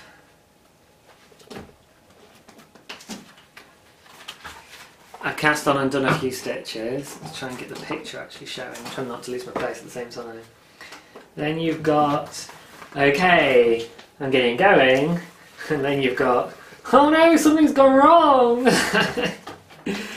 And this is basically what you think it is. So it's got some tips on sort of not getting disheartened when you're a starting knitter, and then what to do if you split stitches, a bit of a glossary for patterns, so you know, K4s, Ps, K2 togs, PSSO, things like that. What to do if you run out of yarn, what to do if you drop a stitch, and that's it. So really not aimed for me, but I did take a wicked Instagram photo with it, and I'm now using that as my profile photo everywhere because it was so cool. And I can't remember who it was now, but they said this should be your photo everywhere, and I was inclined to agree, so I was like, yeah, I'm going to do that, so I did. So check out anywhere where I'm online now pretty much, and if I've forgotten somewhere I'll update it eventually. So there's this photo of me with needles and pins and yarn. Actually, I don't think I had wool actually in the picture, but I had the book. The Manly Art of Knitting. And obviously the book is a cowboy knitting on its horse, you know. So, potentially, if down the line I have a friend who would like to try knitting but is a little bit put off. But to be fair, I don't know that I'd have many friends that are the kind of people that would be put off. This feels like the kind of thing a girlfriend would buy for her boyfriend. Yeah? In other words, straight guys. And if I have friends, even if they're straight, they're going to be fairly liberal and cool and really not bothered about the idea of knitting in public. So, or certainly not knitting around me anyway. So it's not like I need to get them a manly art of knitting book. So I don't know. I like it as a joke, but I may end up trying to find a home for this somewhere. Maybe I'll make it a prize, who knows. But for the moment it's mine. It's pretty. But that was quite funny. So yeah, if that sounds like something that would be good for you, then you can check it out. I did see 2 books under the title The Manly Art of Knitting, but it might be the other one I saw then was the original 1972 book. So I would say go for the 2014 one because I think it's quite fun. It's by Ginkgo Press. And it doesn't have a price on it. Like books often will have a price tag printed on the book, and this one doesn't have it. But I saw it where I could pay as much as like £12.50 for a copy of the book, and obviously I bought it online from like the book depository. But via Amazon, the book depository via Amazon, it was only £8. The book depository direct on the website was £12 or something. I was like, what? But hey, I got it for £8, so whatever. So yes, maybe worth checking out if it applies. If it doesn't, not worth it. So that is all my shinies. Which means I'm going to reward myself with some more sweets.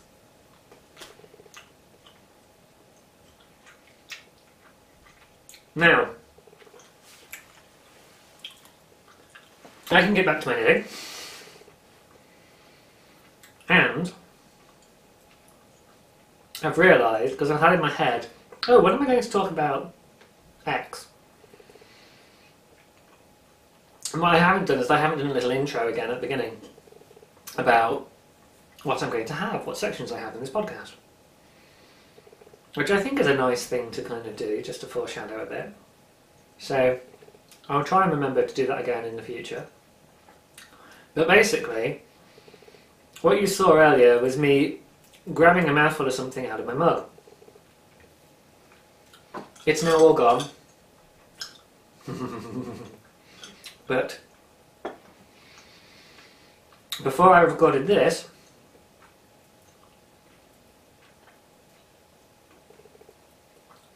I recorded another little section, and I think I will add it in at the end because it's kind of like just a little random extra.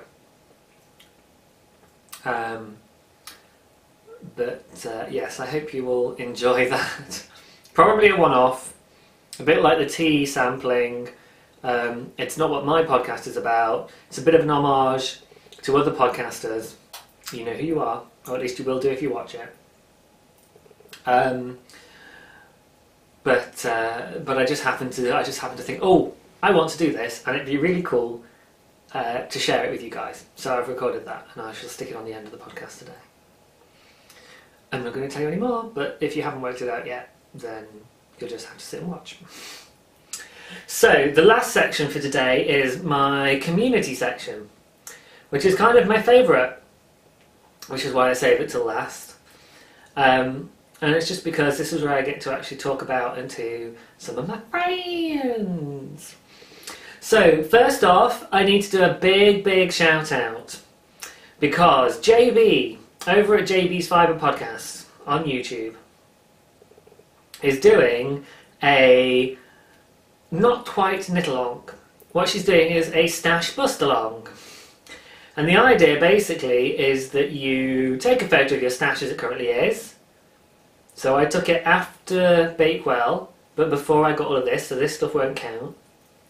And the idea is to use up your stash in your knitting, and every time you do that, even if it's a work in progress, you can submit one photo to the thread and you get entered for prizes, people, prizes! From the lovely JB. So you need to go and check out her podcast, join her group, and go and check out the thread, because the last time I looked, I'm getting all the prizes.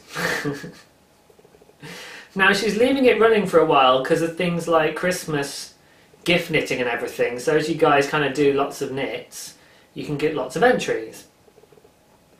And it gives you a chance obviously to pick up stash and what have you, but you need to start by posting a photo of your stash. So if you want to get in there, just post a photo of your stash, and then every time you start something that is from stash, you can post a photo and have an entry. And because basically everything I buy is, the only time I haven't had stash is for the test knits that I'm doing, because there I bought yarn specifically for the pattern. But every other time I have bought yarn and then gone, oh, this is a nice pattern, which of my yarns am I going to use to make it? Which is how you end up with crazy stripes like this on a jumper that should just be two-tone according to the pattern. Yeah, so JB's Fibre podcast, again, there will be notes in the... there will be links in the show notes. But it'd be great if you guys came and joined in and said hi to JB, because bless her, in her last podcast she was feeling a little bit lonely because nobody had joined in on what was effectively a free giveaway, because you don't have to do anything or buy anything, you just use up stash, which to be fair you're probably going to be doing anyway. So do go along and join in her Horcrux on the forum. Now, there are some people that I want to say hello to. So first off, Maya. Hi Maya! And I'll say hi to both Mayas this time because I can. But Maya from Show Me Lynn gave me a little shout out. And Maya, I love you, Maya, I love you! I'm not very good at doing that whilst trying to hold the knitting as well. Right, I'm coming up to the end of my 10th row. I also want to say hi to Linda, Mama Linda! Who said that she does watch from Knitworthy. So Brianne obviously is not watching, which is fine. But Mama Linda is watching, so hey there. Oh, I can't quite remember your name for online. Sorry, it escapes me now. But hi Linda. And then I also want to say hi to Blake. Hi Blake, because he did a shout out on his latest podcast. And he said hi to me, and I was like, oh my gosh. Cheers, matey. So I'll say hi back. And then there's a hello for everybody else. Hello. Because I was thinking, oh, who else would I want to say hi to? And the problem is that even when I just tried to do podcasters, I had a massive, massive long list. And I still managed to miss people out. Oh, stop. There you go. I went past my stitch marker. And I just kept going, didn't I? Right. Well, what I'll do is I'll undo one more stitch just to hold the stitch marker in place. There we go. So yes, I have so unhelpfully left my toolkit in the other room because I was like, I don't need my toolkit whilst I'm podcasting, forgetting I was going to be knitting.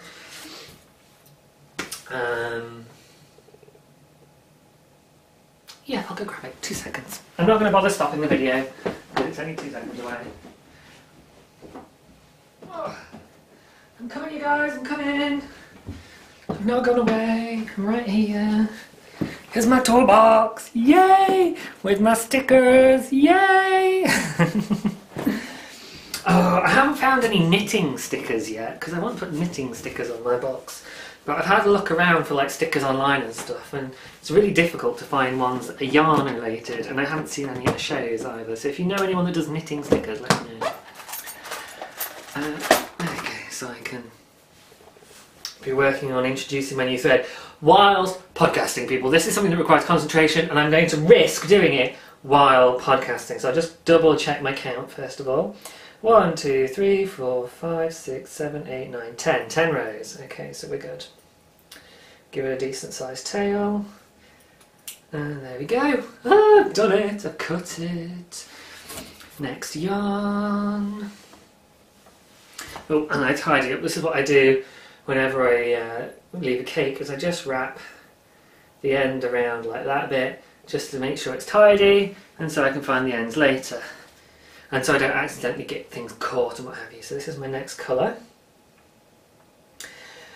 And what I often do is I will do a little sort of slip knot bow type knot to join the two yarns together, just to make it a little bit easier to keep things taut and what have you. Because because just playing around with loose yarns is tricky, but... Oh, that's Glenn coming home. But I do need to leave a bit spare of the green because I've got one more stitch to do to tidy this up. So I want to get one green stitch out of this. So I've just left a little bit there. There we go. And then I can switch colours. And... oh, yes.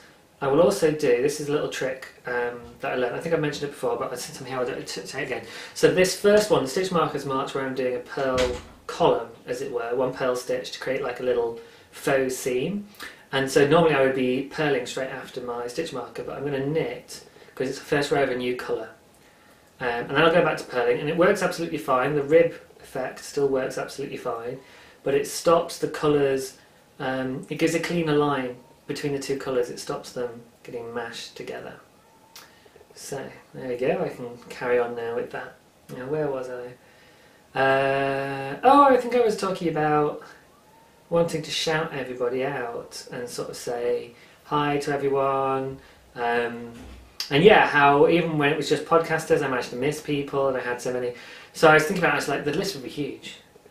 It basically, everybody in my group, everyone that's joined my Revelry group, hi!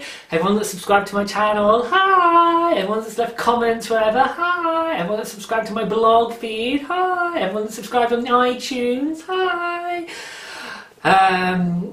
Everyone that's just everybody that's watching, basically, hello! Hi guys! I love you guys so much, thank you so much for watching. So yes.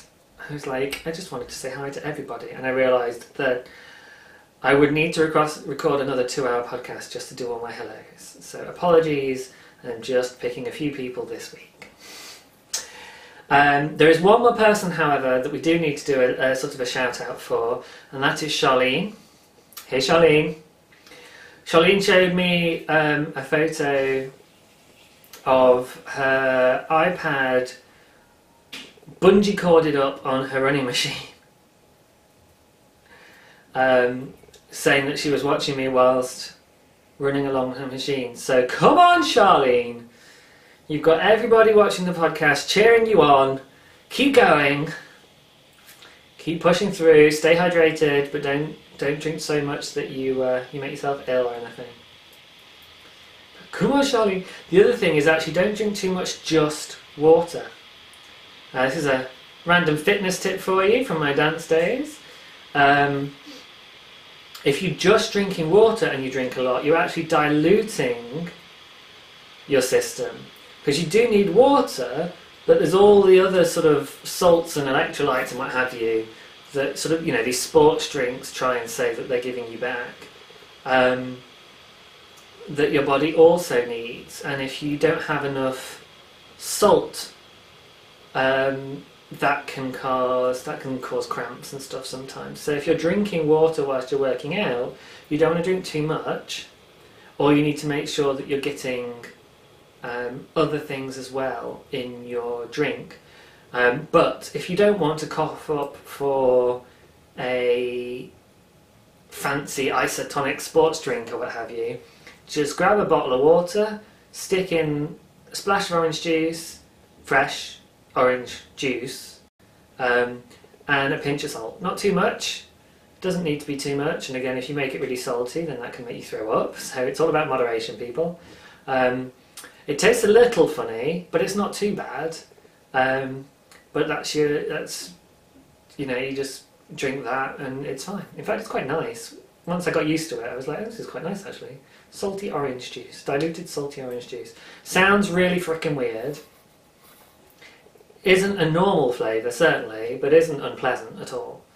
And that just makes sure that you're not going to give yourself cramp or really dilute your system out. But yeah, you don't want to be drinking too much water because you'll just end up needing to go to the toilet or really diluting your blood and thinning your blood out, which I'm sure you can imagine, if you're trying to work out, is not something that you want to be doing. Halfway through, slip a marker, knit the first stitch of the pearl collar so that the colour change is nice and tidy. Okay, so yes, cheering on Charlene, she does her workout to the video. And then there were a couple of blogs I wanted to do a shout out for. One is Foxes in Socks, with, oh man, is it Kerry or Kelly and Beth? I think it's Kerry. She's K-Hub on Ravelry, but she's not on Instagram for some bizarre reason. Whereas Beth is on Instagram, she is Witty Knitting. And so Beth and I have sort of said hi to each other on Instagram a bit. But they do the Foxes in Socks podcast, and they are the guys that are having the Foxes in Socks Heels and Toes knit along, which I'm going to be entering these for before the end of the month. And recently I was catching up on this because it turned out I was like 3 episodes behind. Well, I was only 2, and then the day I started catching up, they released another one. I was like, oh my gosh! So I was binging on their podcast. But on episode 13, and they've just released 50, so it's a little while ago now. Beth actually talked about some really personal stuff and a loss that she'd suffered. And that was very... Well, the word that comes into mind is that it's very cool of her, but that sounds a little bit twee. It was very real of her, you know, and that's what the episode called, is real life. But it was really open of her, it was really honest of her, and you know that I'm really big into people putting in their podcasts who they are, how they are, what they are, where they are, why they are, sharing some of your life, and not just sitting and talking about the knitting. A shout out actually in that vein to Knitting Den, to Denise from Knitting Den, who got a really naff iTunes review, it turned out. I wasn't sure where the comment came from. There's somebody just whinging about things they didn't like in the podcast, and it was like, well, as Denise said, if you don't like it, you don't watch it. But of course, this person's a troll, basically, which if you're not familiar with trolling online, it's people that go online and leave comments and stuff with the intention of winding up or upsetting other people. And they just enjoy it, they get fun out of it. And if that sounds alien to you, then good, because I hope it would. Quite frankly, it is a really sad place to be and to come from, and I just feel sorry for those people. I did once on one of my blogs get a sort of hate message after I tried to interact with somebody and I hadn't worded it very well. I've told you guys before, I prefer talking rather than writing online because I don't always communicate very well through text, and it had come across really bad, and it just looked like I was really mocking somebody when it was meant to be a light-hearted kind of like, oh my gosh, you know, yeah, that's not actually going to happen. But it looked like I was going, ha ha ha, you pathetic child. And I was like, oh crikey. So no, that wasn't what I meant. And I apologised to the original poster because she called me out and she says, you know, basically something probably like, you know, you or something. And I just went, oh, I'm really sorry. That was supposed to be a joke. It was meant with humour, but it obviously didn't come across. I really apologise. Because you just do. If you do something like that and it doesn't come across, you just say, I'm sorry. It's not what I meant, but, you know, I'm sorry. That's more important. You don't have to do the whole, you know, it was a joke, God, why don't you get it? So I'm really sorry. I messed up. And we'll won't do that again. But somebody, as a result, decided to send me an anonymous message. This is on Tumblr. And it's brilliant. So I just posted this anonymous message with my reply going, yay, I've arrived on the internet, because if you're getting hate mail, it means you've been noticed. You're going to get hate mail. Anybody and everybody that becomes somebody online gets hate mail. That's just part of it, because trolls go for people that are visible. You know, they're just like moths attracted to flames. They're attracted to people with visibility online. So it is an unfortunate part of the internet, but it is there, and it's pretty much unavoidable unless you want to have no interaction with your audience, which kind of sucks. So it's just a case of being secure enough in what you do to be able to go, yeah, sure, whatevs. But obviously, particularly in our community, which is so supportive and what have you, it's so unexpected and so out of the blue, a bit like when somebody, I think, pinched my project bag. It was like, oh my gosh, like this lovely safe space has been violated. So it's a little reminder that this stuff is just online, it's not in a safe little separate part of the internet, it just is on the internet. People may come across us, people may decide they don't like us, people may decide to troll us. Yeah. Basically. Whatevs. Which may well, and in fact when you talk about trolling like this, that tends to invite trolling as well. So I may get hate mail now. In which case, yay, because it means that I'm popular enough to get it. So, that all stemmed from the realness and the openness and the sharing that happened in the Foxes and Socks episode 13. And so, alongside all of that sort of admiration, there's also a big hug and support to Beth. Because it's a horrible thing that happened. And it's a far too common thing that happened, just natural occurrence that people don't talk about. And I don't really feel like it's my place to talk about for a couple of different reasons, which is why I'm avoiding saying exactly what it is. But I encourage you to go along, watch their podcast, see episode 13, and then send them some more love. People already have sent them lots of love because that's what's great about this community, we're like that. But send us some more, because they're both awesome people, and I've had so many people come and get in touch with me saying they really appreciate me being really open and talking about my side of things, with things like the mental health, depression, highly sensitive people, that sort of stuff. All of which has been inspired by Maya, you guys, from Show May Lin, so you should be checking her out as well. I know I Pearl. Oh, did I peel the last one? I think so. No, I knit it. I got into a funk and I just knitted it. So I'll have to change it from a knit to a peel when I get back around. But yes. In fact, I'll make a note to link my. Oh, well, I've already got a shout out to her, so I should put links into all the people I've shouted out because they're all podcasters. And then the last one is Luna Knit. And unfortunately I couldn't remember her name, and of course I couldn't go and check it before I was recording because the internet went down. But she was talking about reclaimed yarn, and I thought this was really cool. I think I've mentioned this once before, I'm not sure.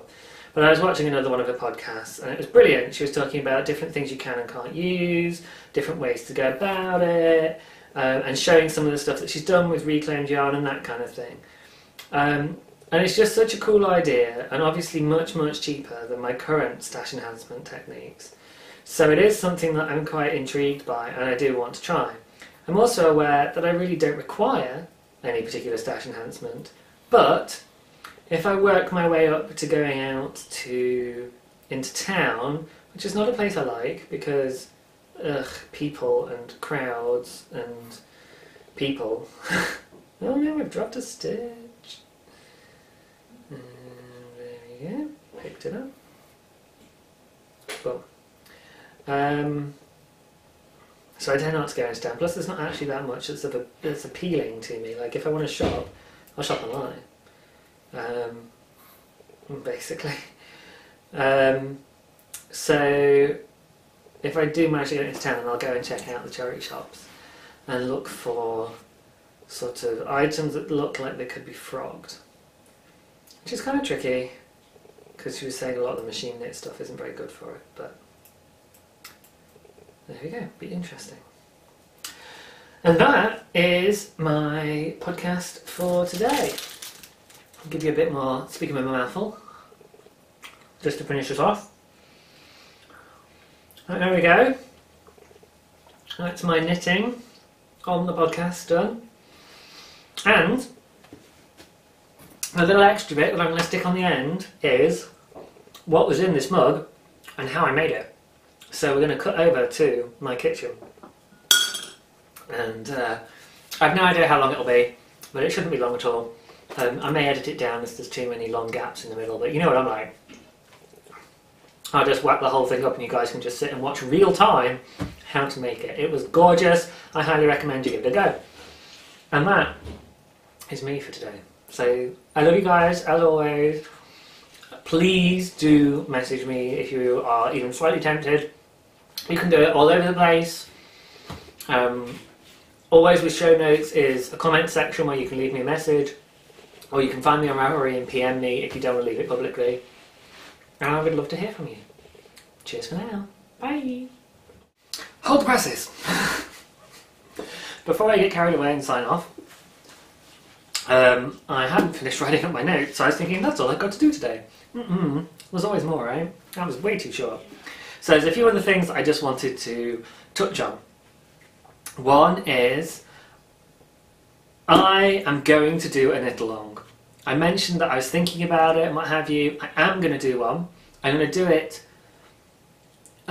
starting next week. So I'm setting myself a deadline now, which is a little bit frightening because I want to test knit the pattern first. It's not the test knit I'm doing, but I want to knit the pattern first. So next week I'm going to be doing a knit along, and I will give you guys much more information about it then obviously when it kicks off. I will stick a thread in, actually that's what I'll do, I'll stick a thread in as soon as I've got the information together, and then I will kick it off officially next podcast, which will be something like the 5th of November. Remember the 5th of November. So it will go from the 5th, you cast on or after the 5th of November, and it will go up to, well, I kind of thought up to Christmas or something, because it should be a really short, quick project, and we'll see what happens. But yeah, so anyway, that's me kind of committing to doing this by next week. So now I've made myself accountable to getting that set up. There will be prizes. Yes, I hope you guys will join in on that.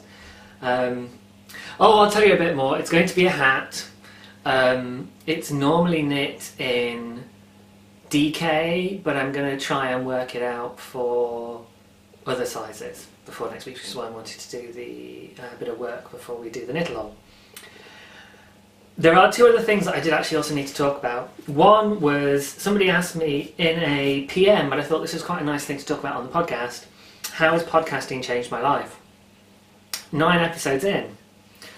My God, it's had a huge impact, guys. Huge impact. And I sort of sat and really thought about it in writing my response, but I just kind of wanted to go here and share with the rest of you that, yeah, the impact has been massive. Having something that I have every week, that I'm really looking forward to, that I'm thinking about things I can share in, that I'm planning for, has really given me something to look forward throughout the week, and that really keeps me focused and entertained, which is really good mental health kind of stuff, is to have something to focus on and work towards and get excited about. Then there's all the stuff about the result of the podcast, which is actually connecting with all of you people, which has been amazing, and is the main reason that I do this. If you guys stop talking to me, I will stop podcasting. Basically, I don't think I would keep doing it if I didn't have the interaction from my audience. So if there's anything I can do to make that easier, or to make you more likely to get in touch, I would love to know. Obviously there's a little bit of a catch-22 there, but I would love for you to let me know if there's anything I can do better, or anything I can do differently, or I can add or get rid of. Just some feedback would be lovely. But otherwise, I'll just keep doing what I'm doing, and I know that many of you are enjoying it as is at the moment, so we'll keep enjoying what we've got. I'm not going to necessarily change anything particularly. But yeah, and then there is the generosity from the community that I have received, which is amazing, absolutely amazing generosity. I've never known anything like it. It's completely blown me away. It makes me very emotional when I think about it and talk about it. I am getting teary-eyed now, and it's really, really meant so much to me. And you know, Cori writing, you know, thank you for the podcast and stuff, and people having messaged me before, thank you for the podcast, and that being a contribution to them. And I can't, it seems,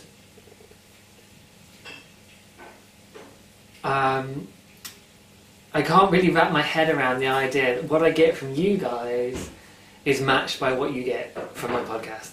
That seems like it's impossible. But I'm going to have faith that that it is really happening, and that the generosity you guys are showing me is a result of the generosity that you feel from me doing this, because that just feels reciprocal and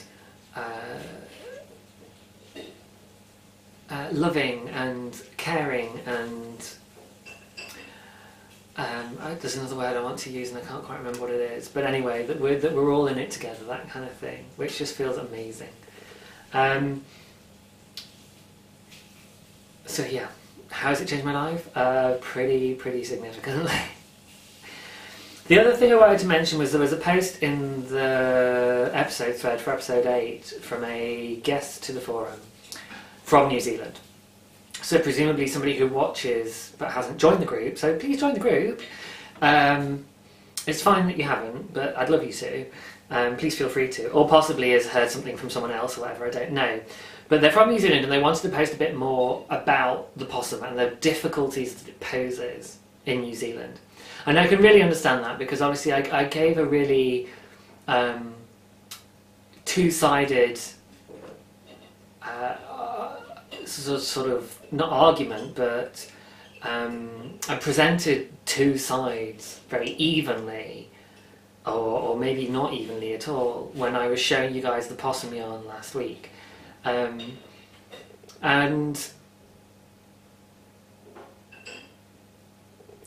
so it was this kind of thing of actually the possum, which isn't the American opossum, but just the possum, which is Australian, in Australia is this fine, lovely creature, and it has lots of predators, and it doesn't have as much lush vegetation, and so it has a natural balance, and it's kept in check. It was introduced by man apparently for the fur trade to New Zealand, and then has gone rampant because there's no predators, there's lots of vegetation, and it is absolutely wrecking the ecosystem. The impact it's having is really huge in New Zealand.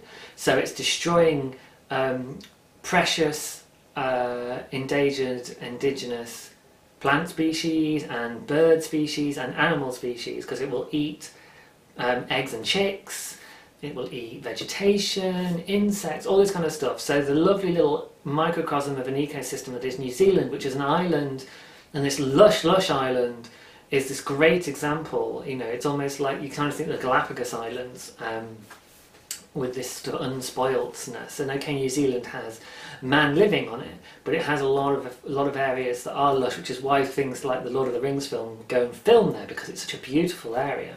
And the possum is really damaging it. It's got something like a 92 spread across all the main islands, and a 92% spread. And if I didn't say that, and so they were really kind of stressing actually the serious damage that it poses. And then they were kind of going that, look, as a result of that, the possum needs to be culled one way or another. However, to really support that, to protect the balance of the ecosystem, to protect the environment as a whole, into which the possum is causing this massive change as a result of what we've done, they would need to be culled anyway. So it's not like they're getting culled just for the fur, which is one thing to make really clear, which I obviously didn't last week, or maybe not to everybody. The culling needs to happen anyway. So using the fibre, using the fur as a fibre in yarn means that there is a way to support that process as an industry to help fund protecting the environment in New Zealand, which is so precious and so spectacular. So it's kind of, I talked a bit about, it's a bit sad with the culling and what have you, and but and obviously I think about it from a British perspective, where we had this whole thing about culling badgers because of bovine TB, and the possum is a bovine TB carrier in New Zealand. But in the UK, the badgers are not anywhere near the prolific level of numbers in terms of spread and what have you, and numbers in the UK that the possum seems to be in New Zealand. And they don't do damage. They are a native British species, the badger, and it's just that they encroach on cattle territory, which is basically the wrong way around, really. The cattle territory encroaches on the badgers, if we're being honest. And then they get bovine TB from the badgers, and then all the cattle have to be put down, and the farmers get upset, and then they want to get rid of the badgers. And there's a really big hoo-ha in the UK about that, and it's really kind of like, you know what, there are other ways to do it. There is vaccination.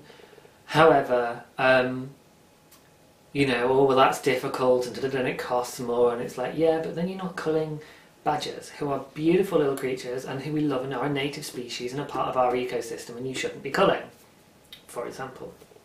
However, the difference in New Zealand is that the possum is not a native species, it is not part of the ecosystem, it's something we've introduced, and it's doing a massive amount of damage, as well as spreading things like bovine TB and other issues that they mentioned.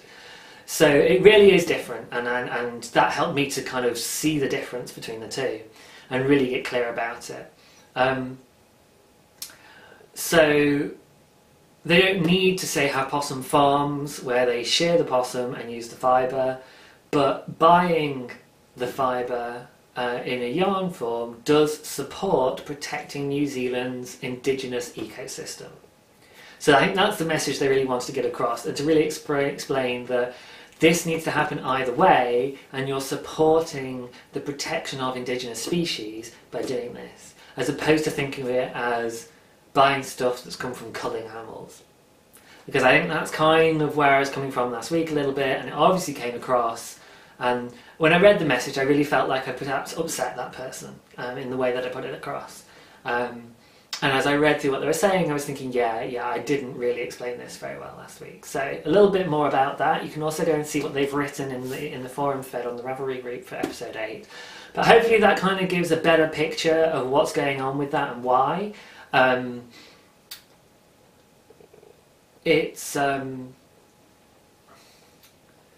is obviously a little bit of a mental block, and a few people have said they have a little bit of a mental block around using possum fibre when they know that the animals are dying. But the person was encouraging me to kind of to split that apart from the use of the fibre. These animals need to be culled anyway because they're doing so much horrific damage because of something we've done, which is introduce them. And there's no way you can go to the rainforest and capture these millions and millions of little animals. It's not going to work. So it's like, right, okay. I mean, maybe there are more humane options or what have you to then ship them back to Australia or something crazy, but real life kicks in and says, you know what, this is the best way to do it. Or the most feasible way to protect the environment in a way that we are actually going to be able to do. And it's not straightforward, and it's not like I want to come across as saying, yes, cull all the possums, because I still would like to think that other ways are being explored that don't involve mass slaughter of animals, but it's a separate issue. The culling is a separate issue to the fibre use. The fibre use is about making it so that some money can go towards protecting the indigenous species. And the culling is the unfortunate after effect of something that we did previously of introducing a non-indigenous species at the top of the food chain that is running riot. So if you separate those two things, you understand that the culling is because we done wrong, and the fibre is supporting the protection of New Zealand's environment. And if you kind of approach it from that point of view, you can separate the two. And I think, yes, it really is just a reframing, but when it comes down to it, everything we see in life is how we perceive it, is our reality, you know, to get a bit philosophical. But that's true of our entire life. So you can frame it that way, and it's just as true as my other way that I framed it last week, but it really separates out the two issues where we've caused a problem and we have to fix it, and it's not an easy solution. And this yarn is available, it's lovely, and it helps support protecting endangered and indigenous species. So think of the kiwi bird from my project mag, which is an endangered species and is put at risk by the possum and things like that. So we're helping to protect those lovely flora and fauna, the names of which people have told me. I think there's another bird there that I don't think I showed last time. And it's things like torcanas, and I don't want to get into sounding racist because the names obviously are very New Zealand sounding and I won't be able to pronounce them all right, and I'll end up sounding very like I'm taking the mickey, so I'm going to stop there. But yes, so there's a little bit of a serious message at the end, people, but that is all my notes. He says double checking. Oh no, it's not, you see, I missed one again. So again, something a bit more fun. Oh, finishing on a lighter note, good. I was having a chat with Ellie from FO and Die, and she came up with an awesome idea.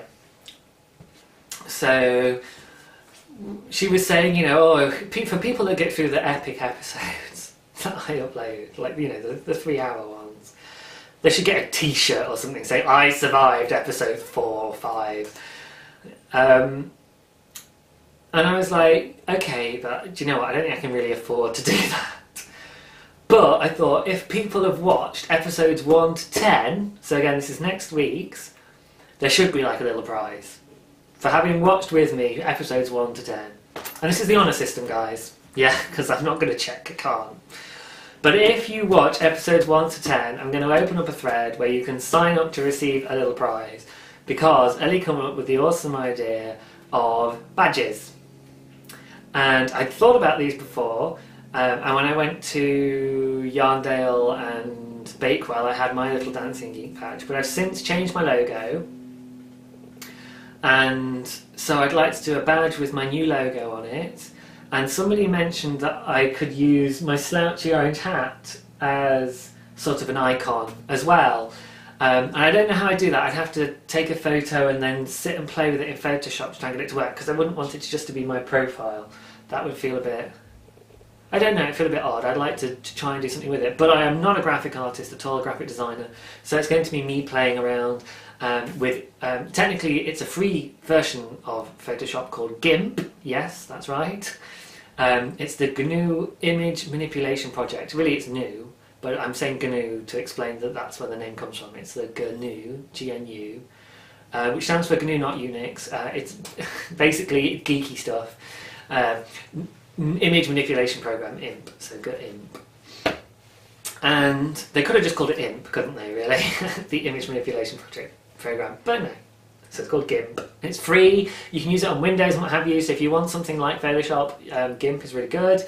It's not perfect, it is a little bit tricky to pick up, because it's, but then so is Photoshop, to be fair. But I have played around with it for a few years now, and I'm quite happy doing stuff, and I use it whenever I, you know, creating my new icon and stuff. I did all my layers and my transparencies and stuff in there without too much of a problem. So I'm going to make some badges, maybe with the logo and one with the hat, and I don't know, I might come up with some other ideas, but I think it might just be those two. So if you have a preference, maybe we can do a shout out for which one you'd rather get. I'll probably just do a load of both, and then I can do things like handout when I go to events and stuff, or giveaways, or I don't know what, but I got very excited and was looking at where I can get badges made and stuff online, and they're not too expensive. They're a little bit pricey, they're not too expensive. Posting them out to everybody, that's going to be expensive, but worth it, because I love the idea. So then I'll just have to ask you all to take photos of you wearing the badge and stick them on Instagram or the forum or something, because then it will be totally worth it. And that is basically everything. I did have someone suggest I could do something on my podcast about things like how to knit socks, Mike, who is Yarn Over Guy. Hi, Mike. And he was the one actually that suggested I knit on the podcast as well. And I don't think I went wrong, so I'm feeling okay about that. and I hadn't thought about doing how-tos and stuff, and I suppose I could. But Mike, if you want to make socks, I would say get the Fish Lips Kiss heel pattern, because that really talks you through how to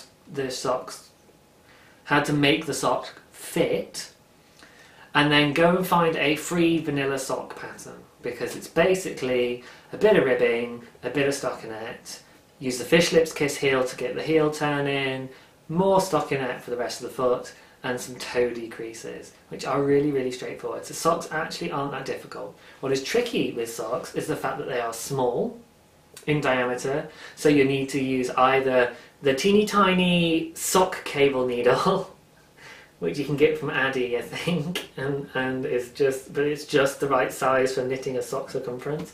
But you can only really knit with your fingertips. It's a bit weird. I tried it at Yarndale, but I was like, I don't think I'll buy one of those.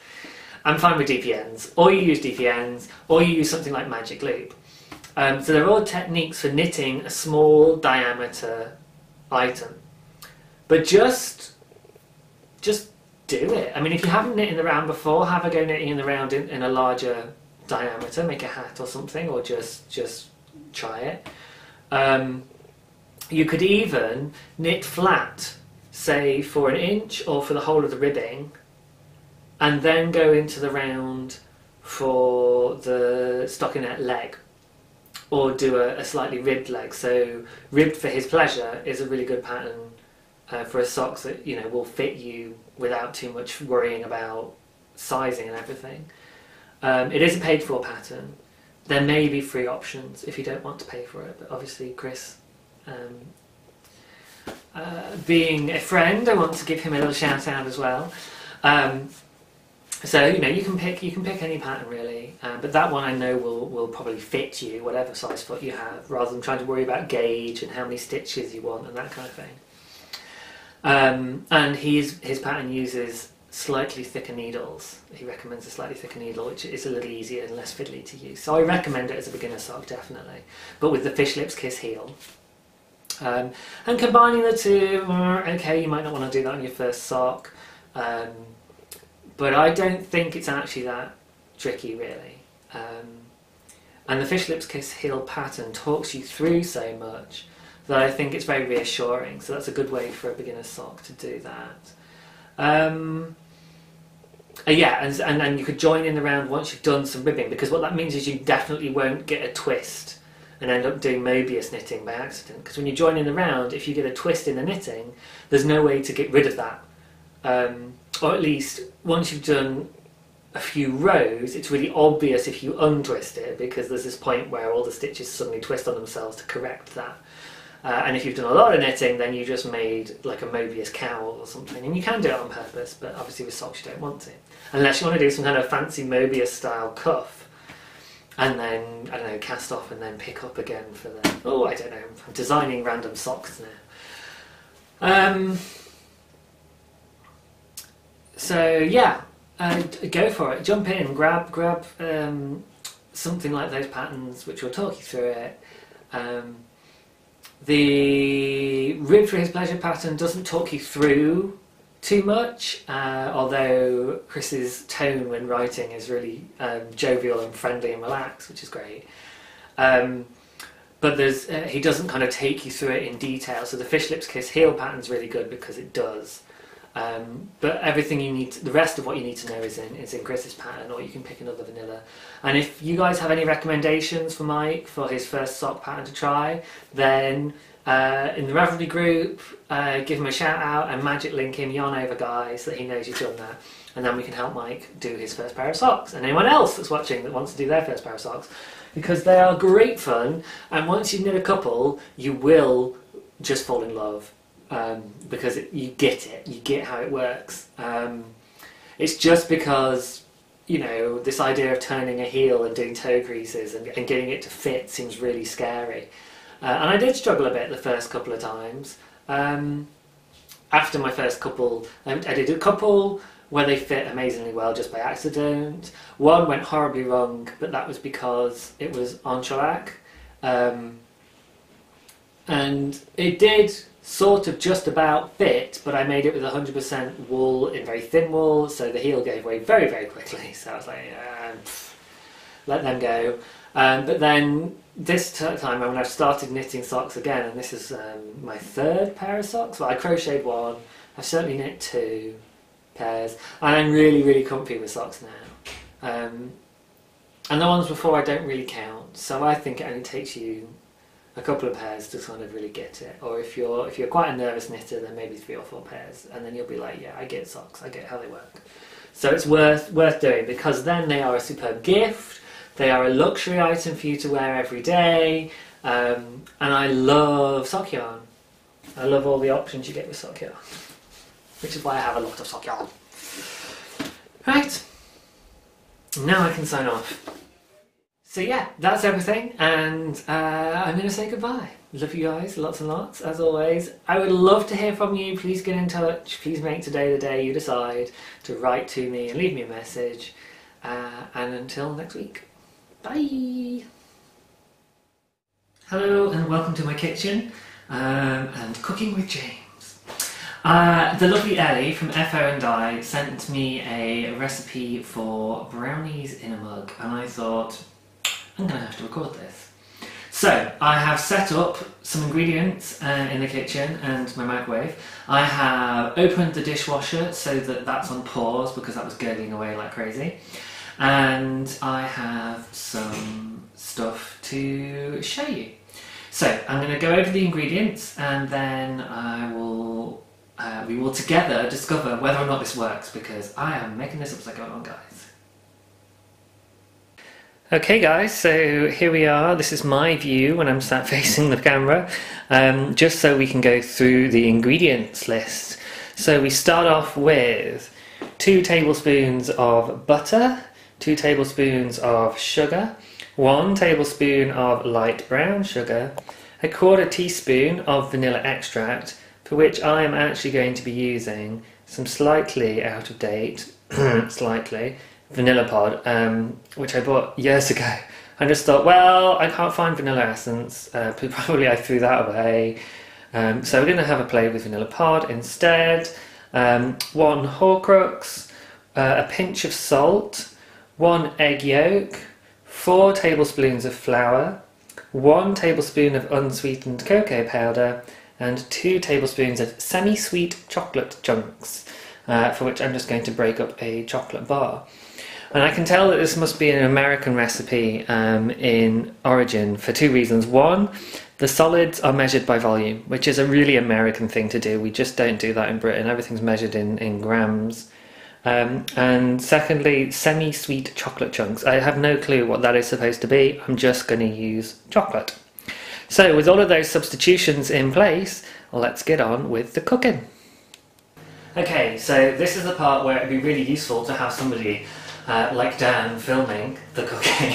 So instead I've got a stool with a box on it, with the camera on it, which hopefully won't get knocked over by a cat whilst I'm recording. So, as I say, welcome to our kitchen. This is our microwave. This is also a microwave, but it's also an oven. Very handy. So we actually technically have two microwaves and 2 ovens in our kitchen. Not really strictly necessary, but very useful, especially at Christmas. So, I've I've opened the door to the dishwasher and just left it ajar because that was gurgling away suddenly, and I was like, right, I don't want to have that going on whilst I'm filming. So, first step is to grab the butter and put it in the mug, like so, and we just need to melt it. If you have never melted butter in the microwave, it really doesn't take long at all. 10 seconds will soften your butter in the middle, 20 seconds will probably melt it, 30 seconds is going to turn it into a big bubbling pile of melted butter. So I should just melt it, because that's what it says. And I figure it doesn't matter if it gets hot, because meh. After that, we're going to add a load of sugar and vanilla and salt. Could be interesting. I hear the butter bubbling. Oh yes. Now what does happen in the microwave is that you get part of the butter completely melted. and another part of it that's still solid, because microwaves don't heat particularly evenly, which is why you have to leave things for like a minute or what have you. So I'm just swirling it around. There we go. Melted butter. To finish melting off the rest. So now we need to measure stuff to go in. I haven't pre-measured anything because why do I want to do that? So let's have a look. Add to the butter the sugar, vanilla and salt. So 2 tablespoons of sugar. I'm going to grab our sugar jar because the other one's actually not opened yet, and I figure 2 tablespoons we should be able to manage. This, how cute is this? This is what we use in a sugar jar. So it's a tiny little medicine spoon from years ago, like when I was a kid. And they fit really nicely in your sugar jar, so you don't get people double dipping teaspoons, which I hate because I'm not a tea drinker. And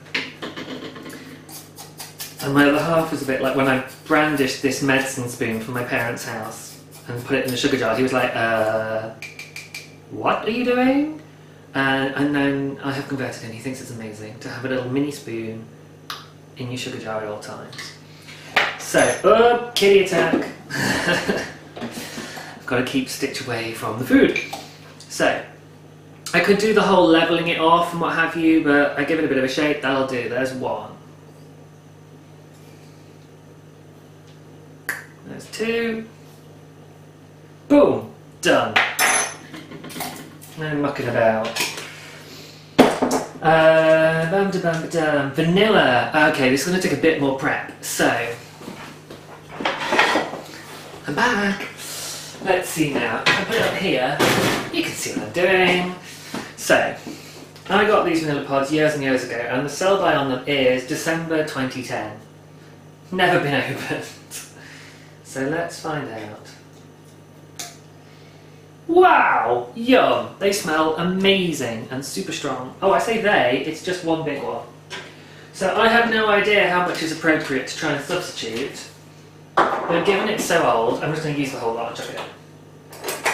Vanilla is absolutely yummy, so I don't feel like I'm going to go overboard.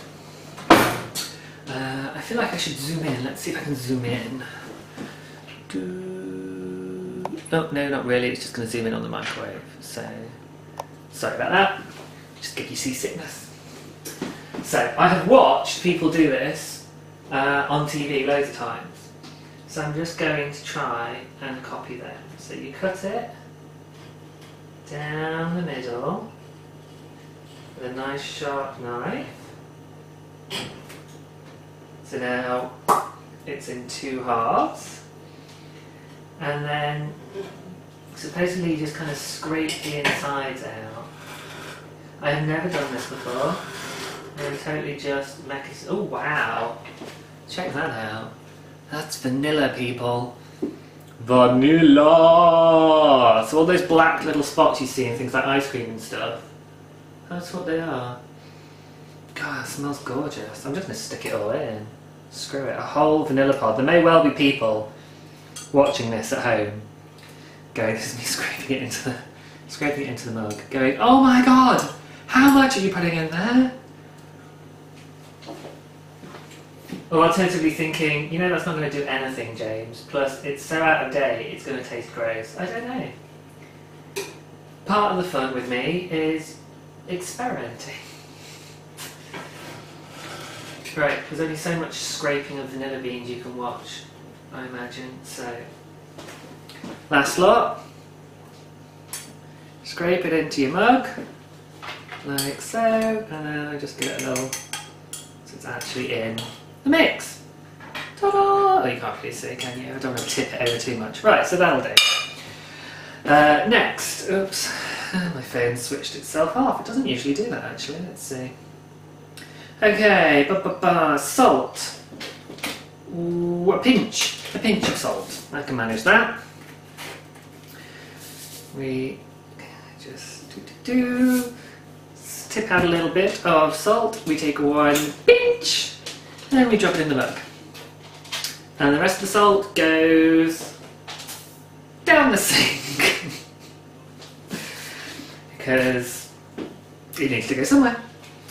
Right, Now I need to separate the egg and whisk in the yolk only. Aha! Separating eggs. Right. And I'm going to need a whisk. So, do I have a mini whisk in here? Yes! Right next to the really sharp knife, so I'll try not to cut my fingers. Mini whisk! Teeny tiny whisk! And I need to separate an egg, so let's do how to separate an egg. Let's get a dish for this. So you can buy little tools to do this, and all more power to you if you do. And to be fair, now that I've got a dishwasher, I'd be more tempted to get one, because otherwise I'd have to clean it myself. But I do it old school, which means it could go horribly wrong. I just crack the egg, open it up, and then you can see I'm trying to, I hope you can see anyway, I've kept one half level. So this isn't the best view for you guys. But you know, this is just for fun really. So and then all I'm doing is I'm just sliding the yolk from one side to the other, being careful not to cut it. And just letting the egg white just drip out and off into the ramekin. Done! So now I have an eggshell with just a, can we get it to focus? Yeah, there we go, just a floaty little egg yolk, whee, in there.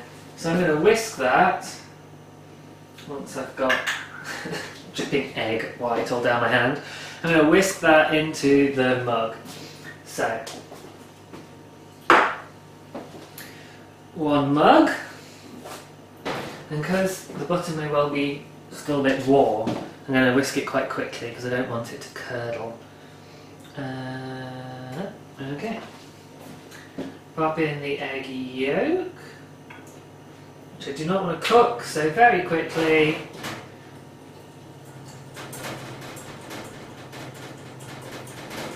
Whisk it all together like crazy. Let's get some more of the vanilla in. Do. And it's just kind of gone into this goopy mess. Sugar, oil and egg. Just kind of makes this lovely goopy mess. Let's see if I can show you this now. So, yeah, there we go. And if I get my arm out of the way, you can kind of see. Lovely. Okay, just going to give my hands a quick wash.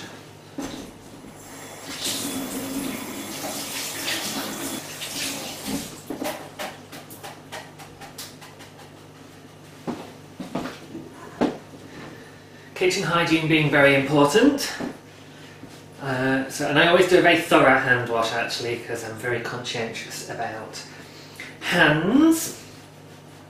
Comes from having sucked my thumb as a child. I became very fastidious about making sure I washed my hands properly. And we have a kitty who's trying to work out how to get up onto the table, so I'm just going to use the towel to make sure that he can't. Ding ding! Okay, so next is adding the flour and cocoa powder. So it is 4 tablespoons of flour. I'll just wipe out the sugar from the spoon. I'm being a little bit lackadaisical there. I'm not rinsing anything, but it's a pain. So, these are really cool little tubs, which obviously I've written a massive label on it for.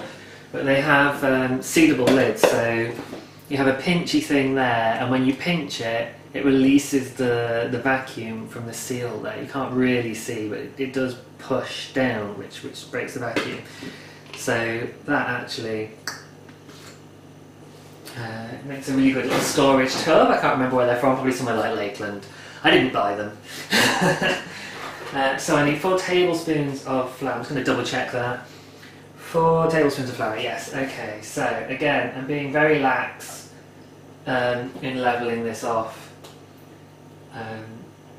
because it's my kitchen and I'll do what I want. And normally with baking you have to be really precise. Like it's important you get the right amount of ingredients and everything. But I figure if you're baking in a mug, then there's a certain amount of leeway that needs to be allowed. And what was the other one? Flour and cocoa powder, which is 1 tablespoon. So I'll just knock the flour off.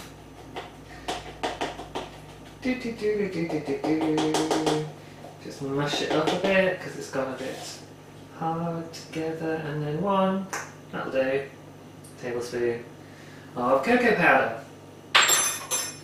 Okie dokie. And stir again until well combined. Well, that I can manage.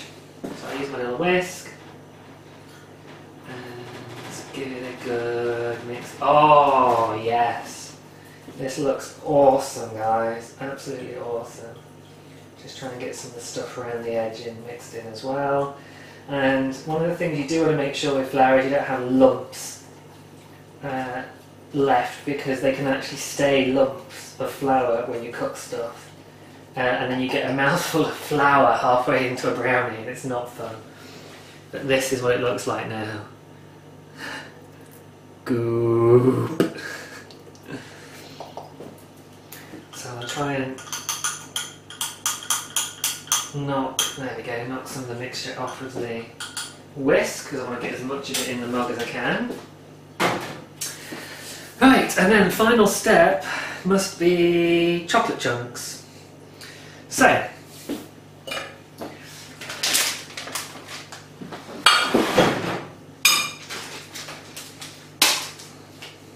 that was a tablespoon, wasn't it? But I'm going to interpret a tablespoon of chocolate. How do you measure a tablespoon of chocolate? Even chocolate chunks, I mean, please. To be about this much. A row. I'm just going to chop it.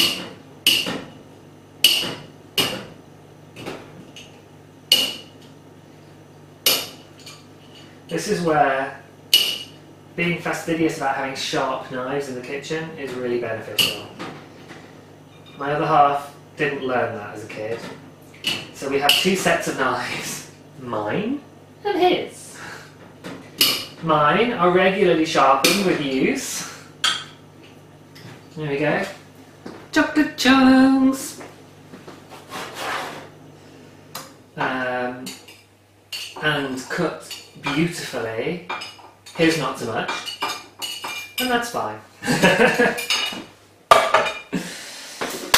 And I do tend to kind of sharpen his every now and again anyway, because otherwise he would be trying to slice tomatoes with a fork, effectively. Let's just give that another little stir just to get the chocolate chunks incorporated. Doesn't say to do that, but I feel like it's probably the right idea.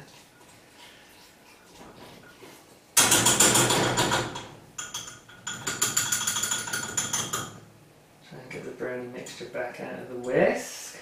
And I've got a chocolate chunk stuck, that's why. Come on, there we go. And now the recipe just says 45 seconds on high. How cool is that? So,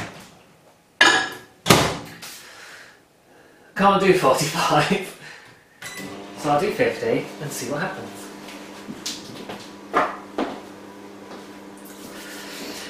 Whilst that's cooking, I should probably come up with something else to talk about, but I can't think of anything. So,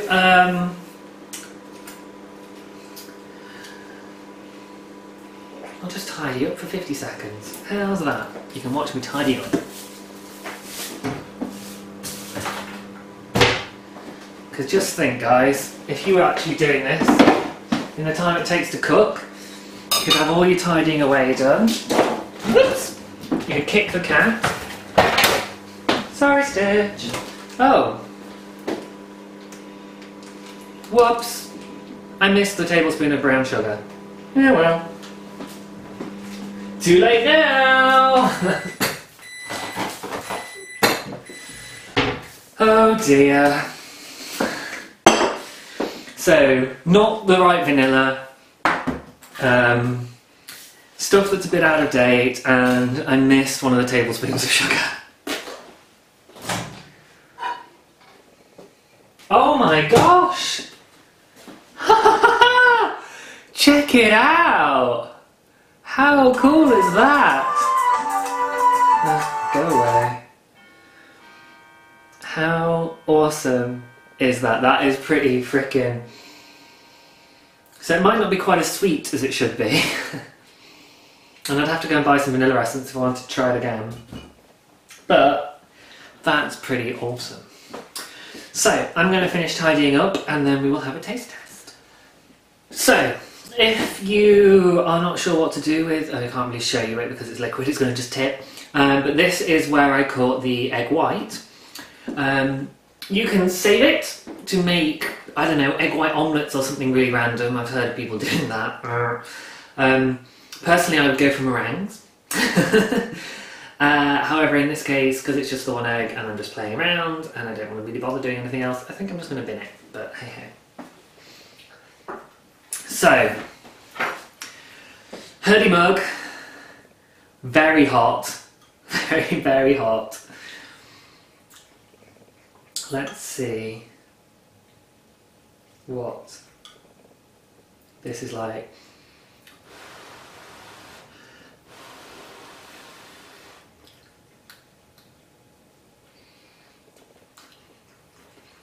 Hot, but okay. So it's a little bit almost grainy, which is probably because things like the sugar haven't had a chance to melt or dissolve in anything. It's just cooked. So you've just got crystals of sugar in it rather than melting the sugar into the butter and blending it all in and that kind of stuff.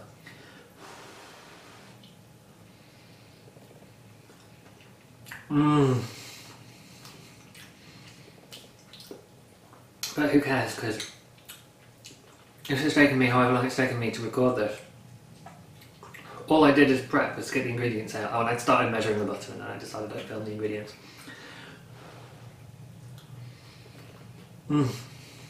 Okay. I recommend. So, here's a close-up of the recipe. If you want to copy it down. Alternatively, you can obviously just make notes as you watch this video. I'm going to enjoy this.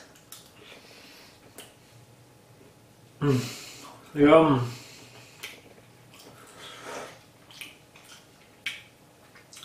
And then I'm going to go and record the podcast. Cheers, guys.